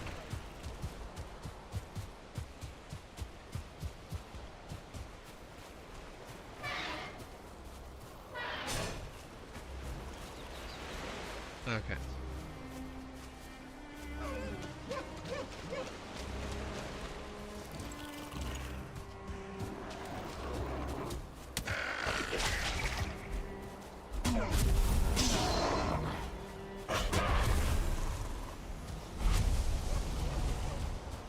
And I think he will never recover health.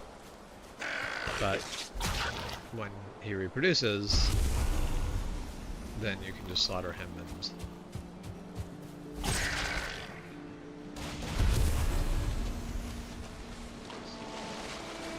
yeah.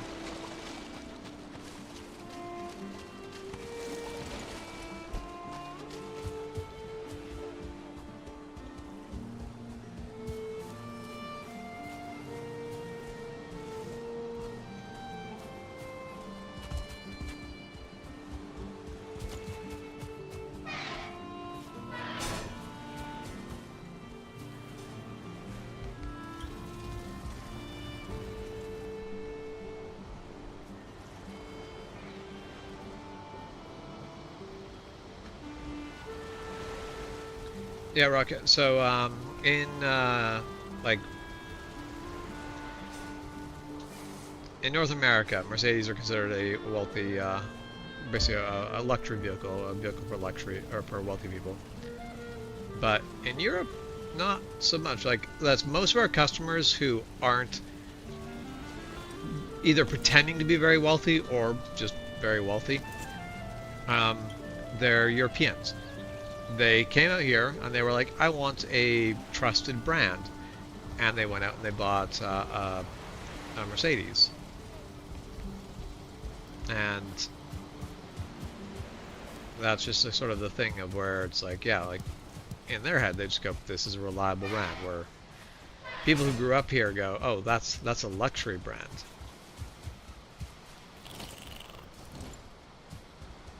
Oh, did it?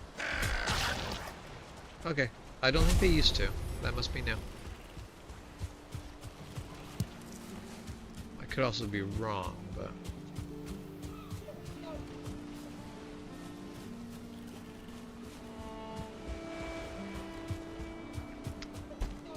Okay. Come on. Any boars? Might honestly be easier to just go grab another one from my pen. What do you think? Yeah. Saves you the time of having to tame it as well. Because I did not see any boars out this way.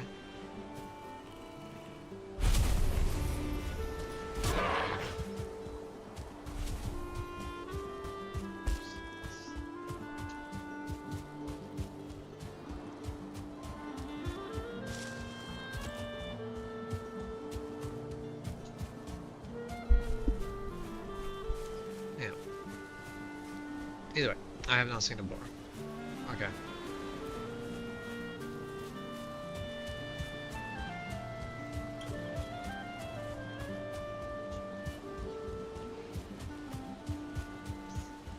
So I'm gonna try to harpoon it and see if was that. I'm going to try not to kill it, but I don't think you're gonna be able to lure it into your house because you've tried that, right? And had poor luck with it.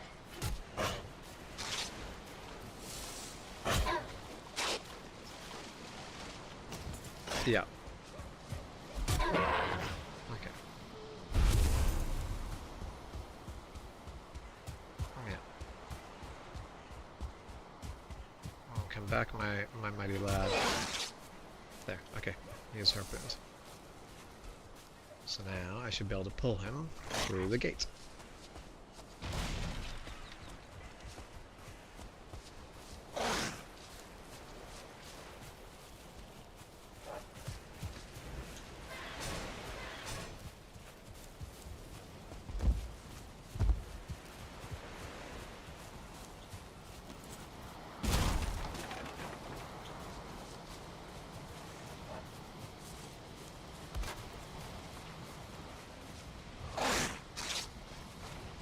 Okay, boar is released. Okay. There. Not a problem. Now you have your boar farm. Yes.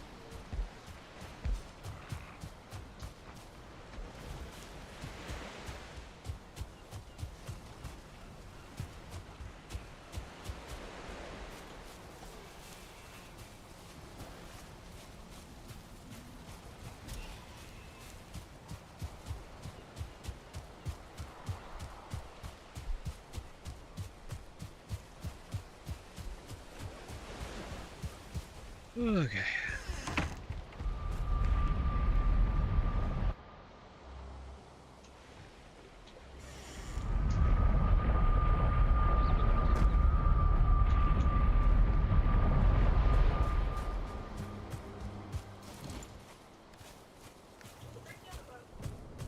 You basically use an axe.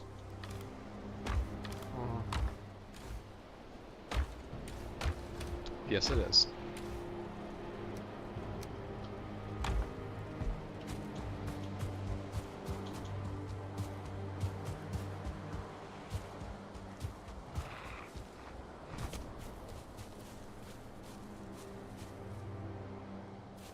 Love the slow process of watching you guys. Yeah, basically watching the health of the boat deteriorate.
Let's bring the hides back. That was the perfect mount.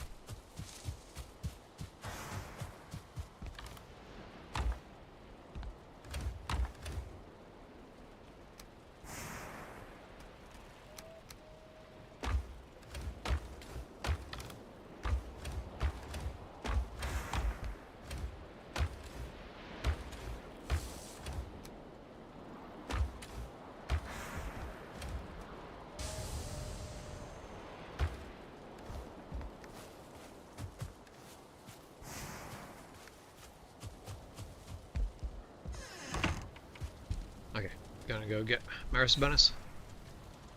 So I'll reward all you people watching by making you watch an ad. Okay, that's mean. But I'm gonna go grab Mars tea, so I'll be right back. I promise you I'm not missing anything while the ad plays.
Okay, I'm back. And what adventure onto now? Actually,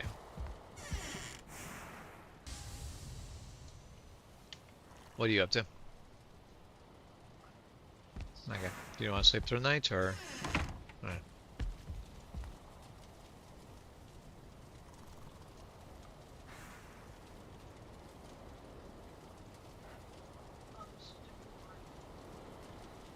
Red eyes?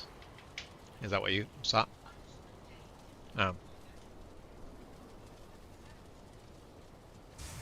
Yeah, no, occasionally, even when the Grey Dwarves are no longer a threat at all, I have the moment I'm like, what the hell is that? And it's like just the red eyes.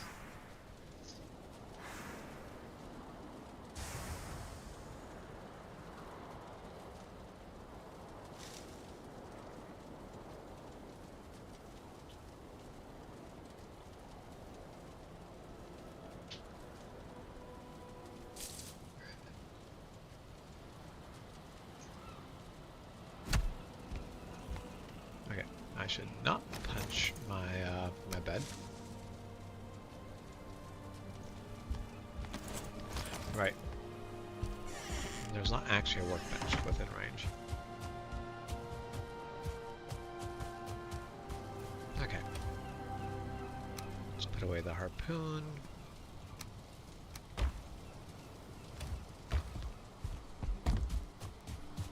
And wait, how many seeds do I have left? 10. I need more seeds. I should have planted some seeds with the last batch. But, alright, it's fine. I should actually do an expansion of my farming, but for now this is fine.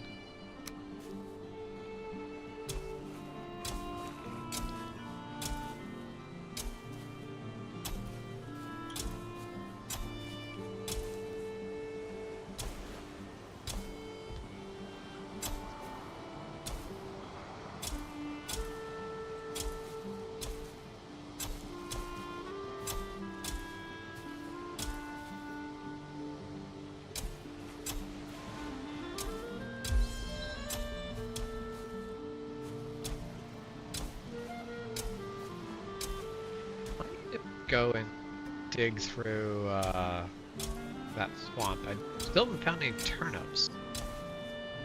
There's gotta be turnips somewhere in that swamp. There, okay. Well, I planted what I can.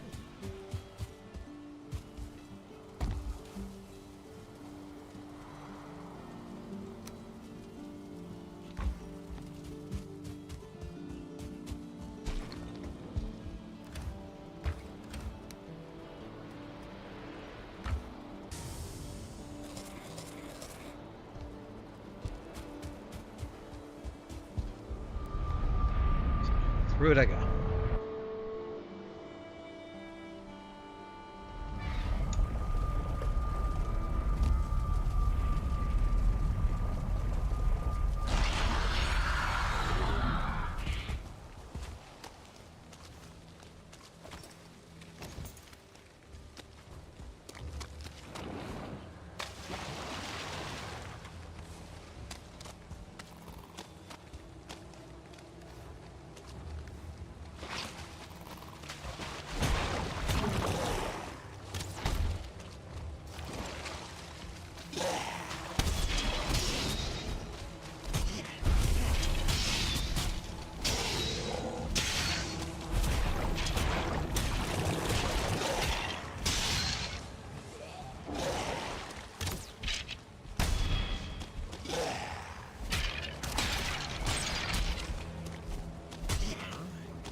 I'd appreciate if you guys stopped hitting me so hard.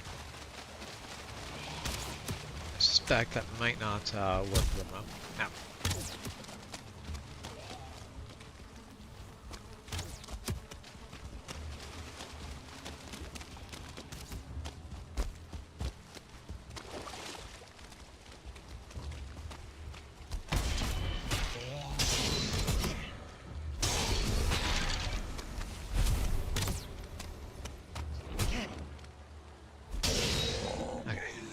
wood.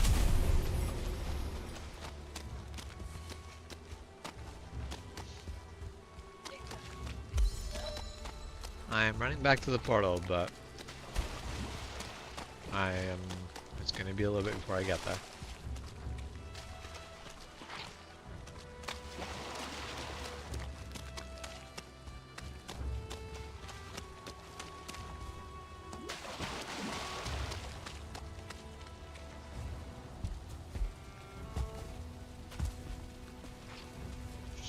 What are you fighting? Okay.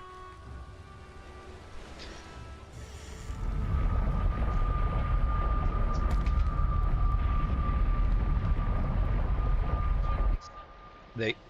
What? No, they definitely can break stone. I didn't mean to ever imply they could.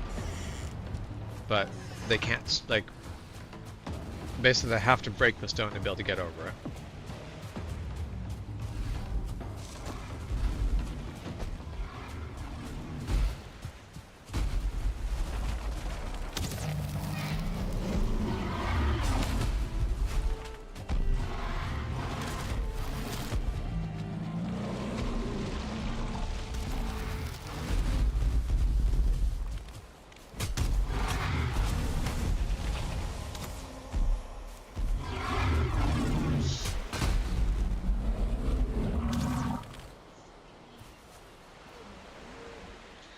I mean, your walls are down, but your walls did their job.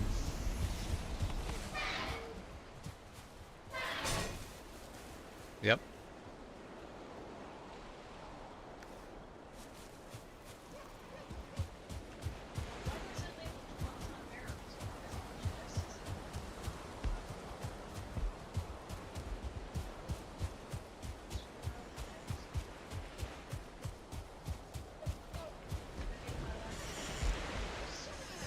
Uh-huh.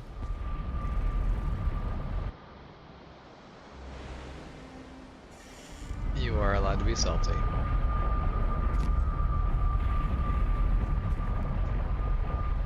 I am glad to be of help, but I think this is very much a case of your stone walls did what they needed to do. Just keep your stuff alive. Because you didn't lose any bees, any boars. Your whole place stayed standing.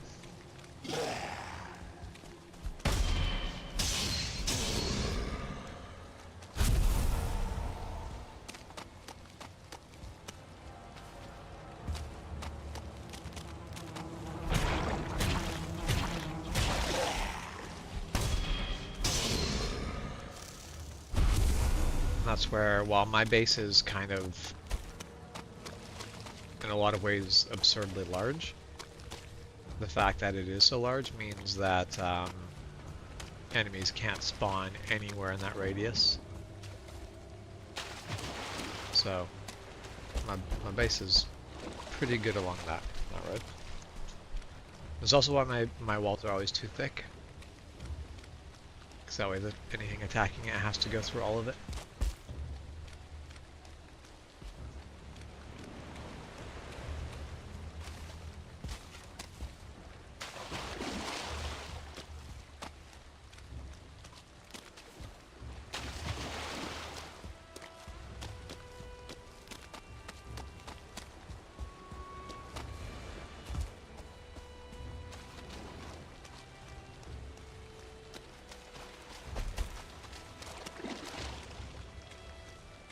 This is now basically going to Black Forest, so there will be no turnip seeds this way.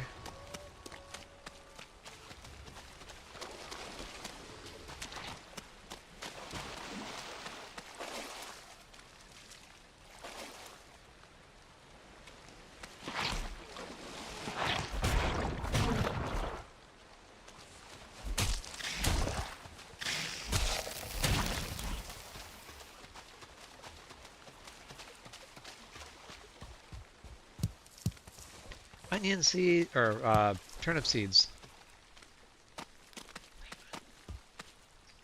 I don't know why, but in my brain they're onions, not turnips.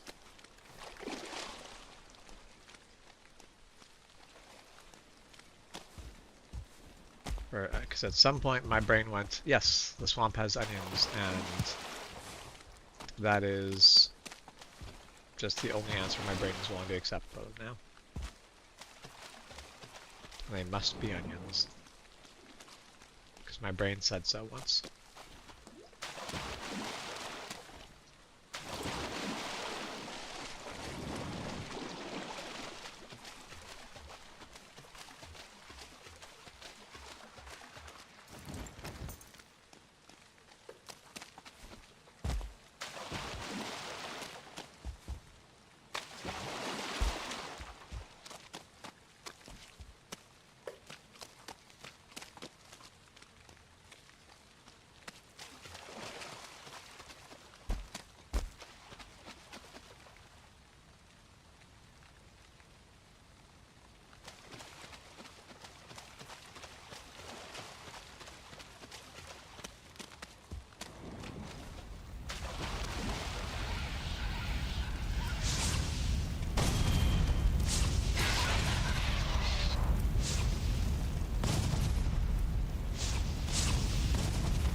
Three dead Surtlings and no Surtling cores.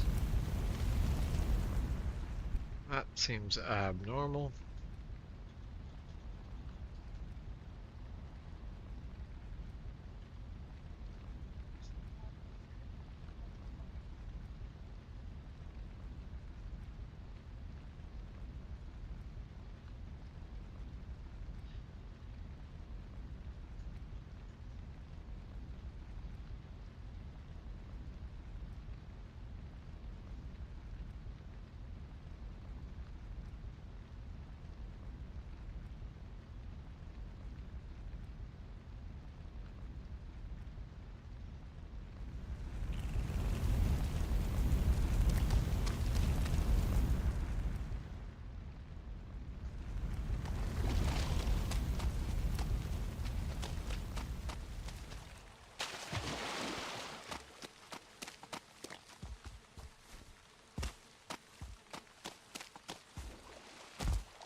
I guess the portal's probably going to be a bit further north from here.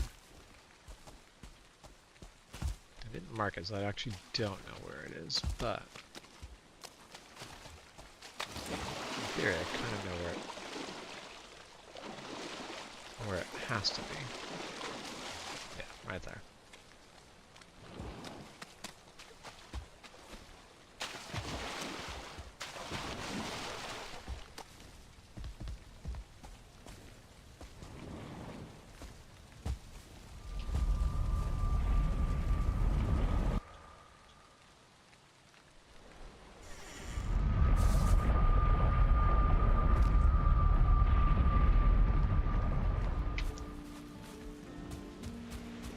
Do you want some turnip seeds?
things away, because I realize I'm carrying a lot of shit I do not need to be carrying.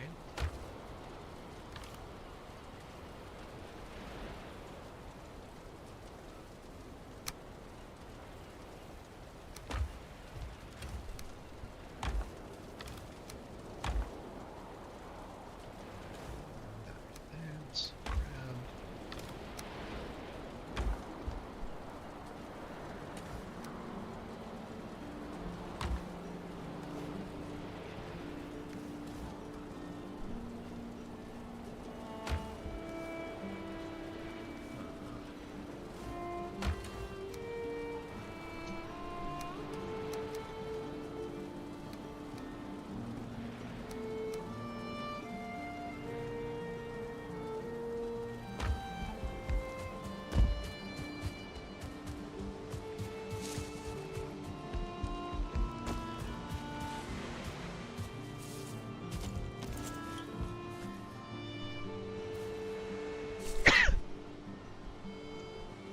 I'm sorry, I did not mean for that.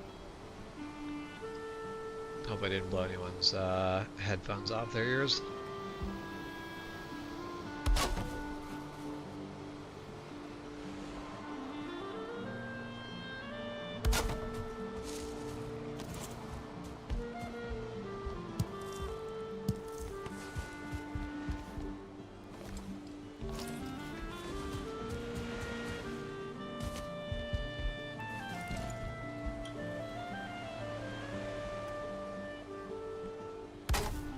Okay, let's build up this way.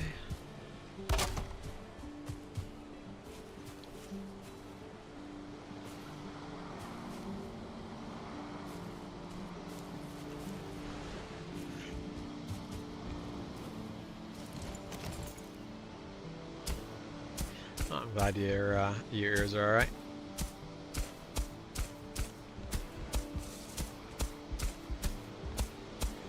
What about your house? Uh-huh. You want to skip the night? Okay.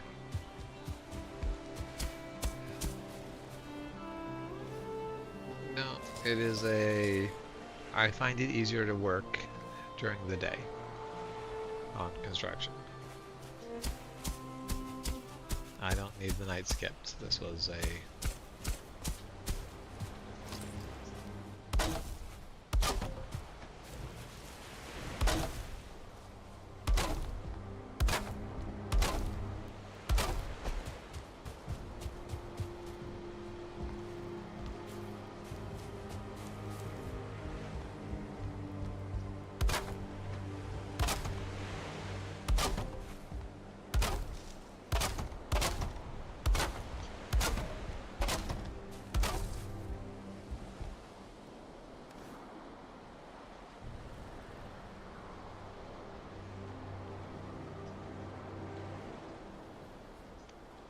Hey, Texas Ginger Girl. How are you doing tonight?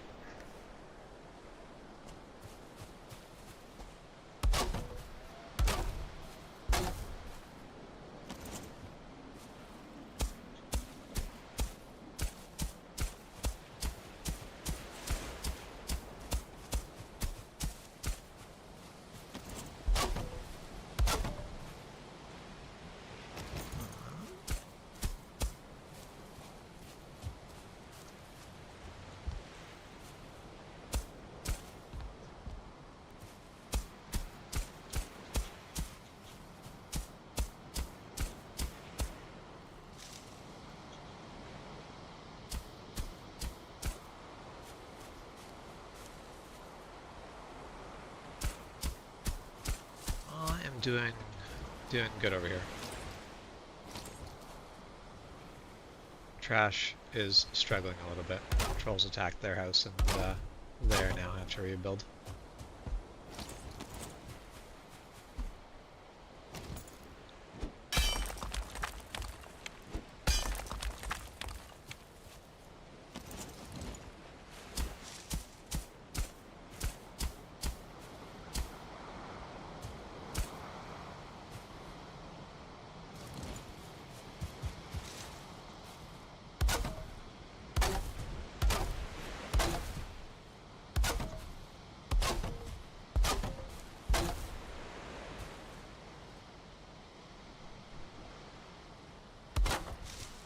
Okay, I'll let Trash know to put up the no troll sign.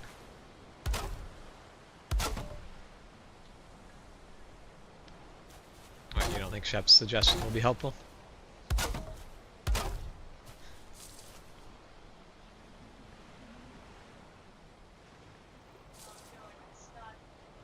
Hey, Farmer Donkey, how's it going?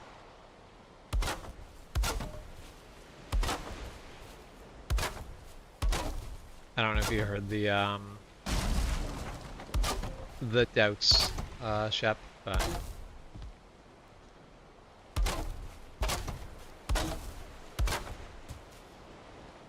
I'll just leave it as there have been some doubts expressed.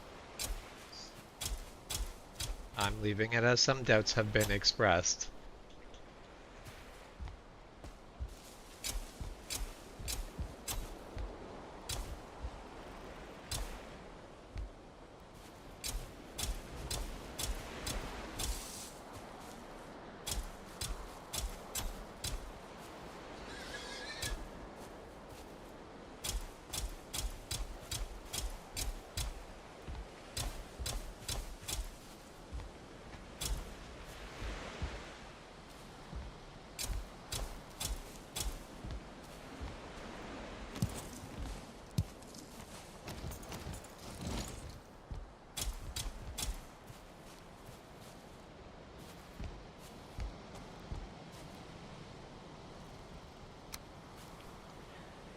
I mean, yep, I have always known you to be a helpful, Shep, so this does track.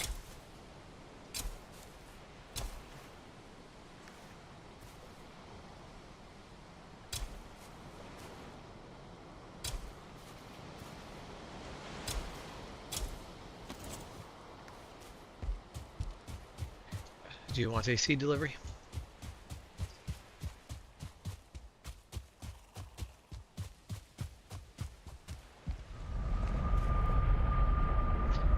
It is only 4 seeds, but it should be enough to get a garden going.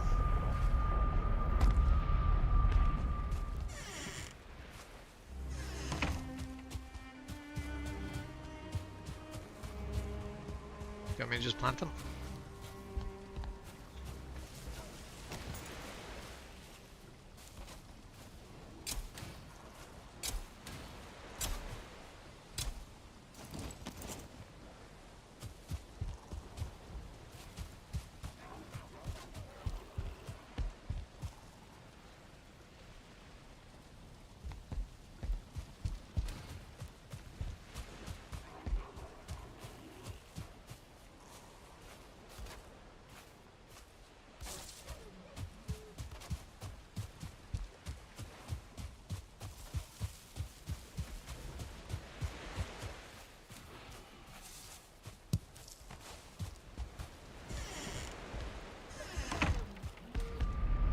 Okay.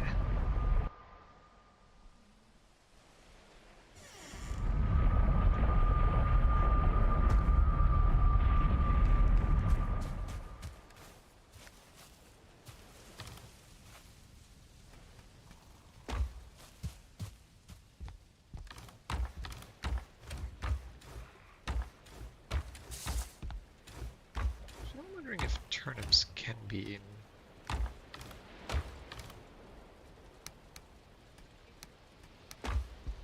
Yep. Which means now you can breed boars.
much iron do I need for iron nails? So I feel like that's actually attainable now.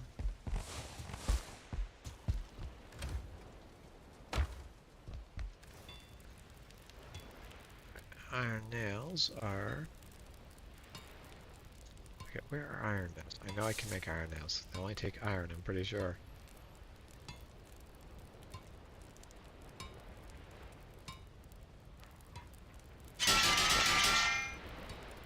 So if I need 40 iron nails... Or sorry, I need 4 iron nails. I don't need 40, I need 4. Those are different amounts. I'm very good at my math, so I'm quite confident on this.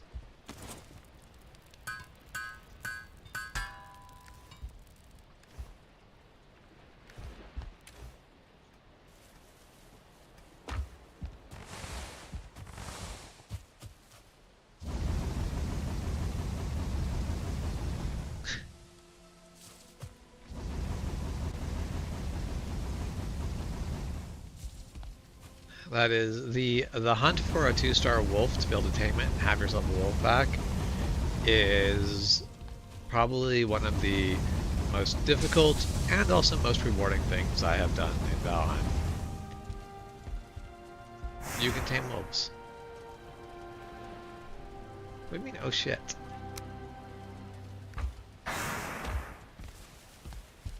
Yeah.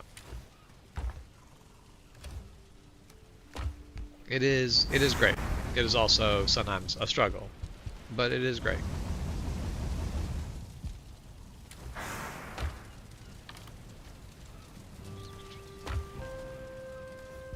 Okay,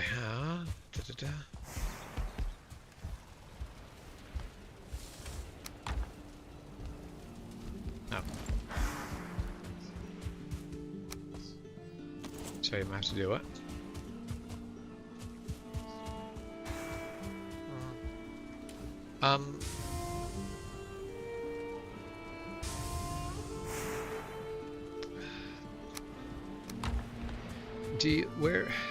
Do you have workbenches really close to your walls? Okay. Because it's just a thing that can help a lot. Because things don't tend to spawn as close then. But if you already have that, then that is not more helpful.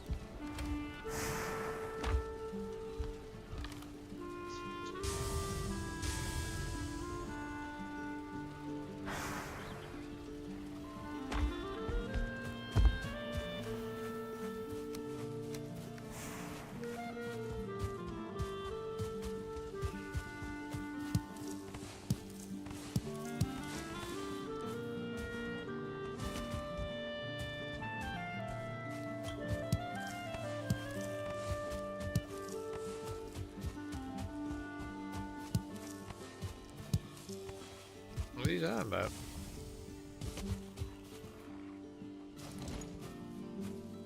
I actually don't know if I have, but I've had raids where like literally I'm sitting there being like, oh, I think I've had a troll raid, and I just sat there and went, are there trolls? No, nothing spawned. Actually, it might have spawned. It just spawned in the Black Forest and never came over to my island.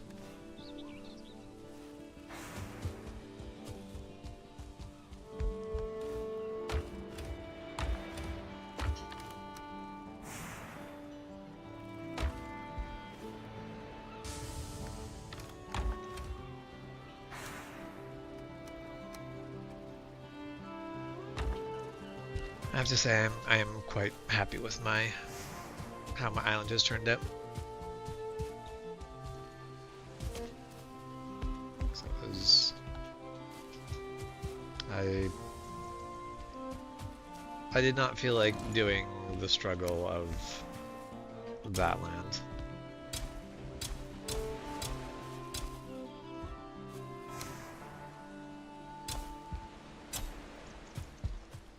I mean, your current experience has lined up very well with how it was working for me early on. Like, I just like literally went, you know what, no, I've lost everything to trolls enough times that I'm just moving on.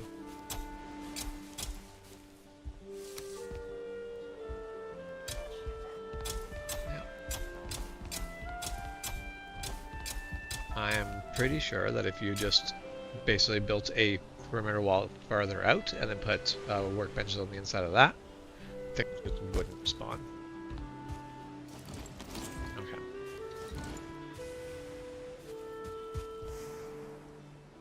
Oh, yes, the game is Valheim. I'm apparently not reading comments.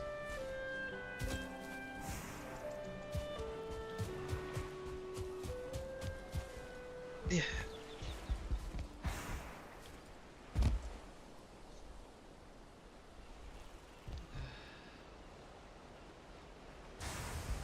I'm I'm still in the collect rock for my external wall, but also at the same time you helped me collect rock for my external wall, so I feel like I really should help you collect rock for your external wall.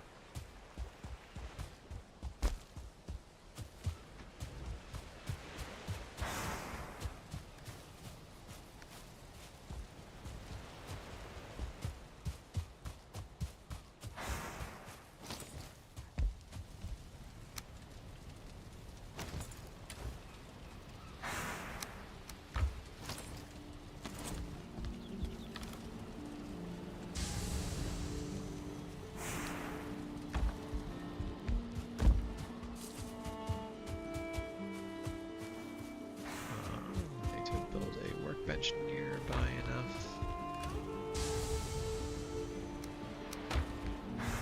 So let's go do that.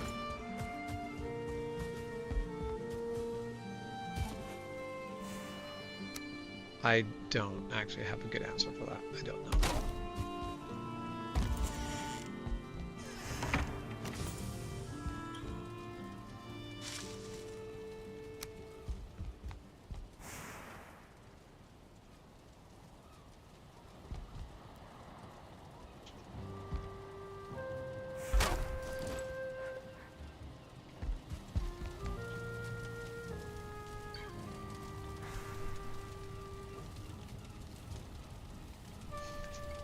Yes, I agree with Shep on this.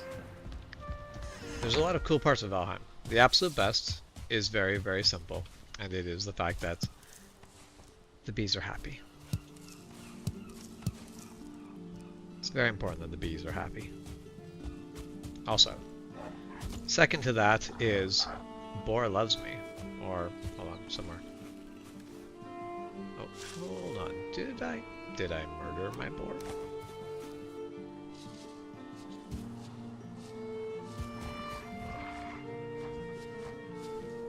Yes.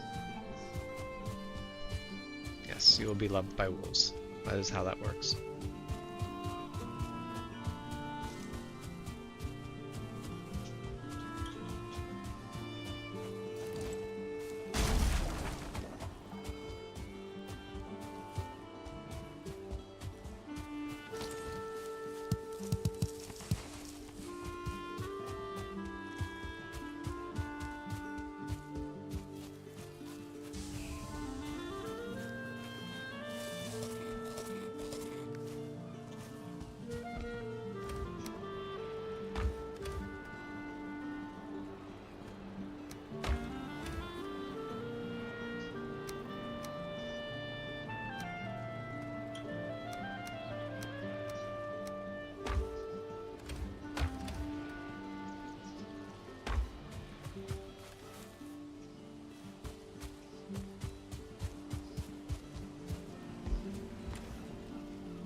Where do you want the stone delivered to?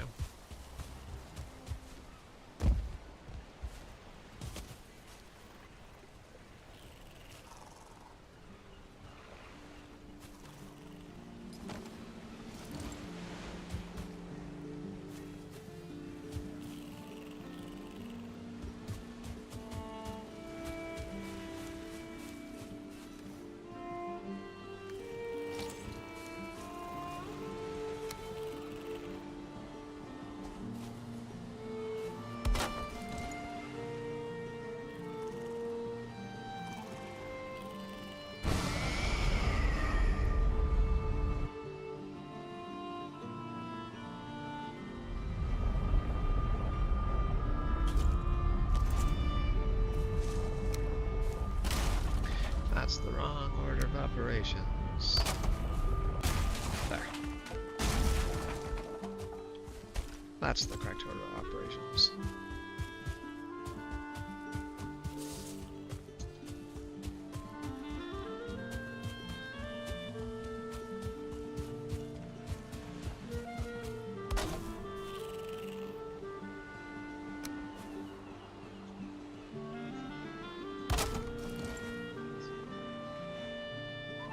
Okay.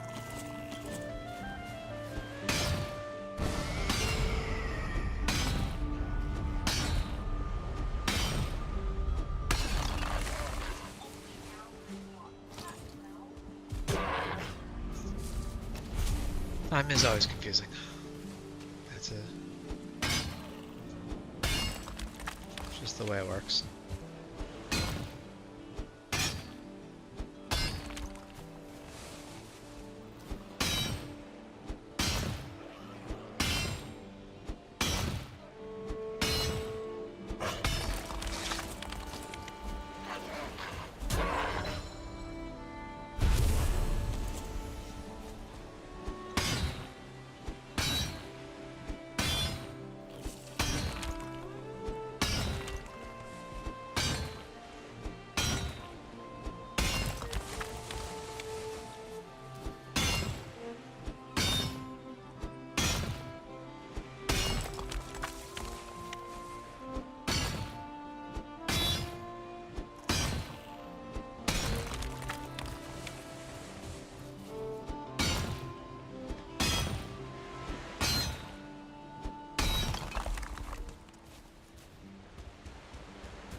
I don't have an answer for you.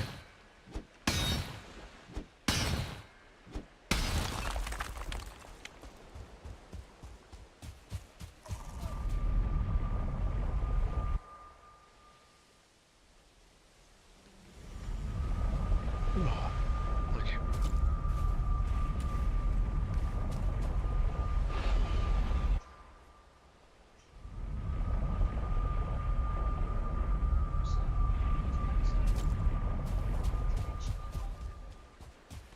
Yeah. There are none.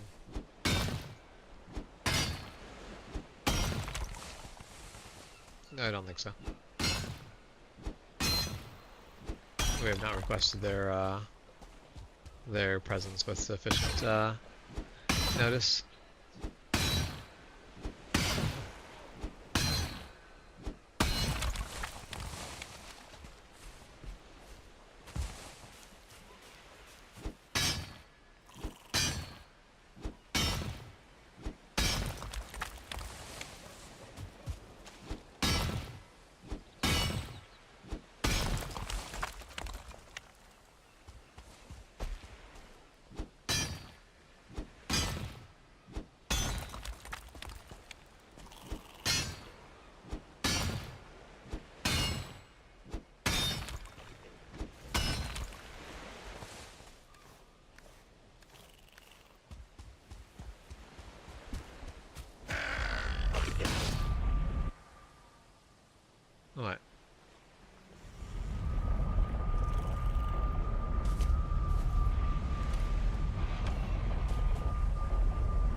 Yes.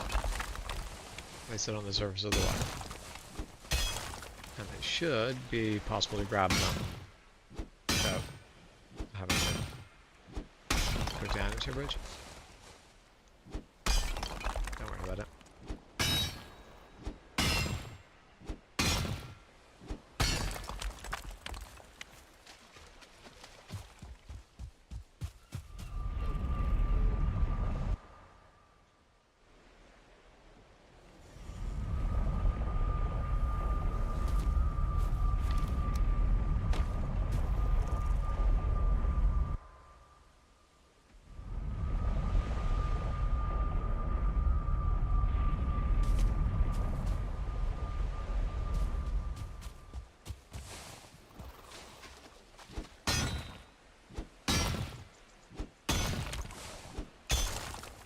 Actually, the solution to your problem may not be another wall.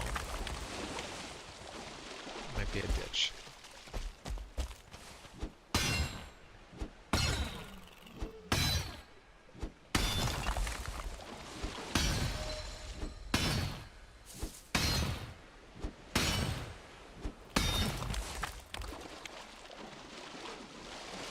Because you can make a ditch that trolls can't walk through.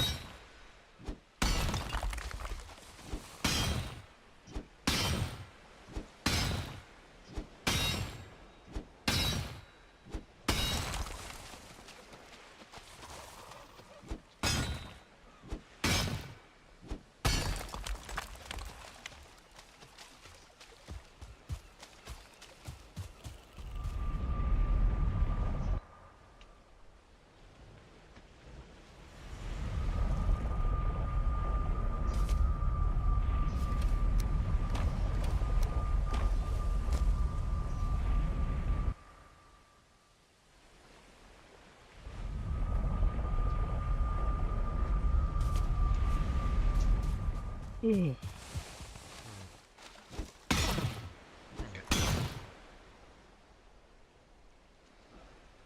Okay, it is Friday. My brain is turning to mush. I think it is time to call this stream. Thank you for everyone for tuning in. I hope the me digging stone is riveting and super exciting. I know it's not. It's fine. But I hope you guys all have a good night, good morning, good afternoon, whatever it is, when you watch this, where you watch it. So, take care. We'll catch you next time.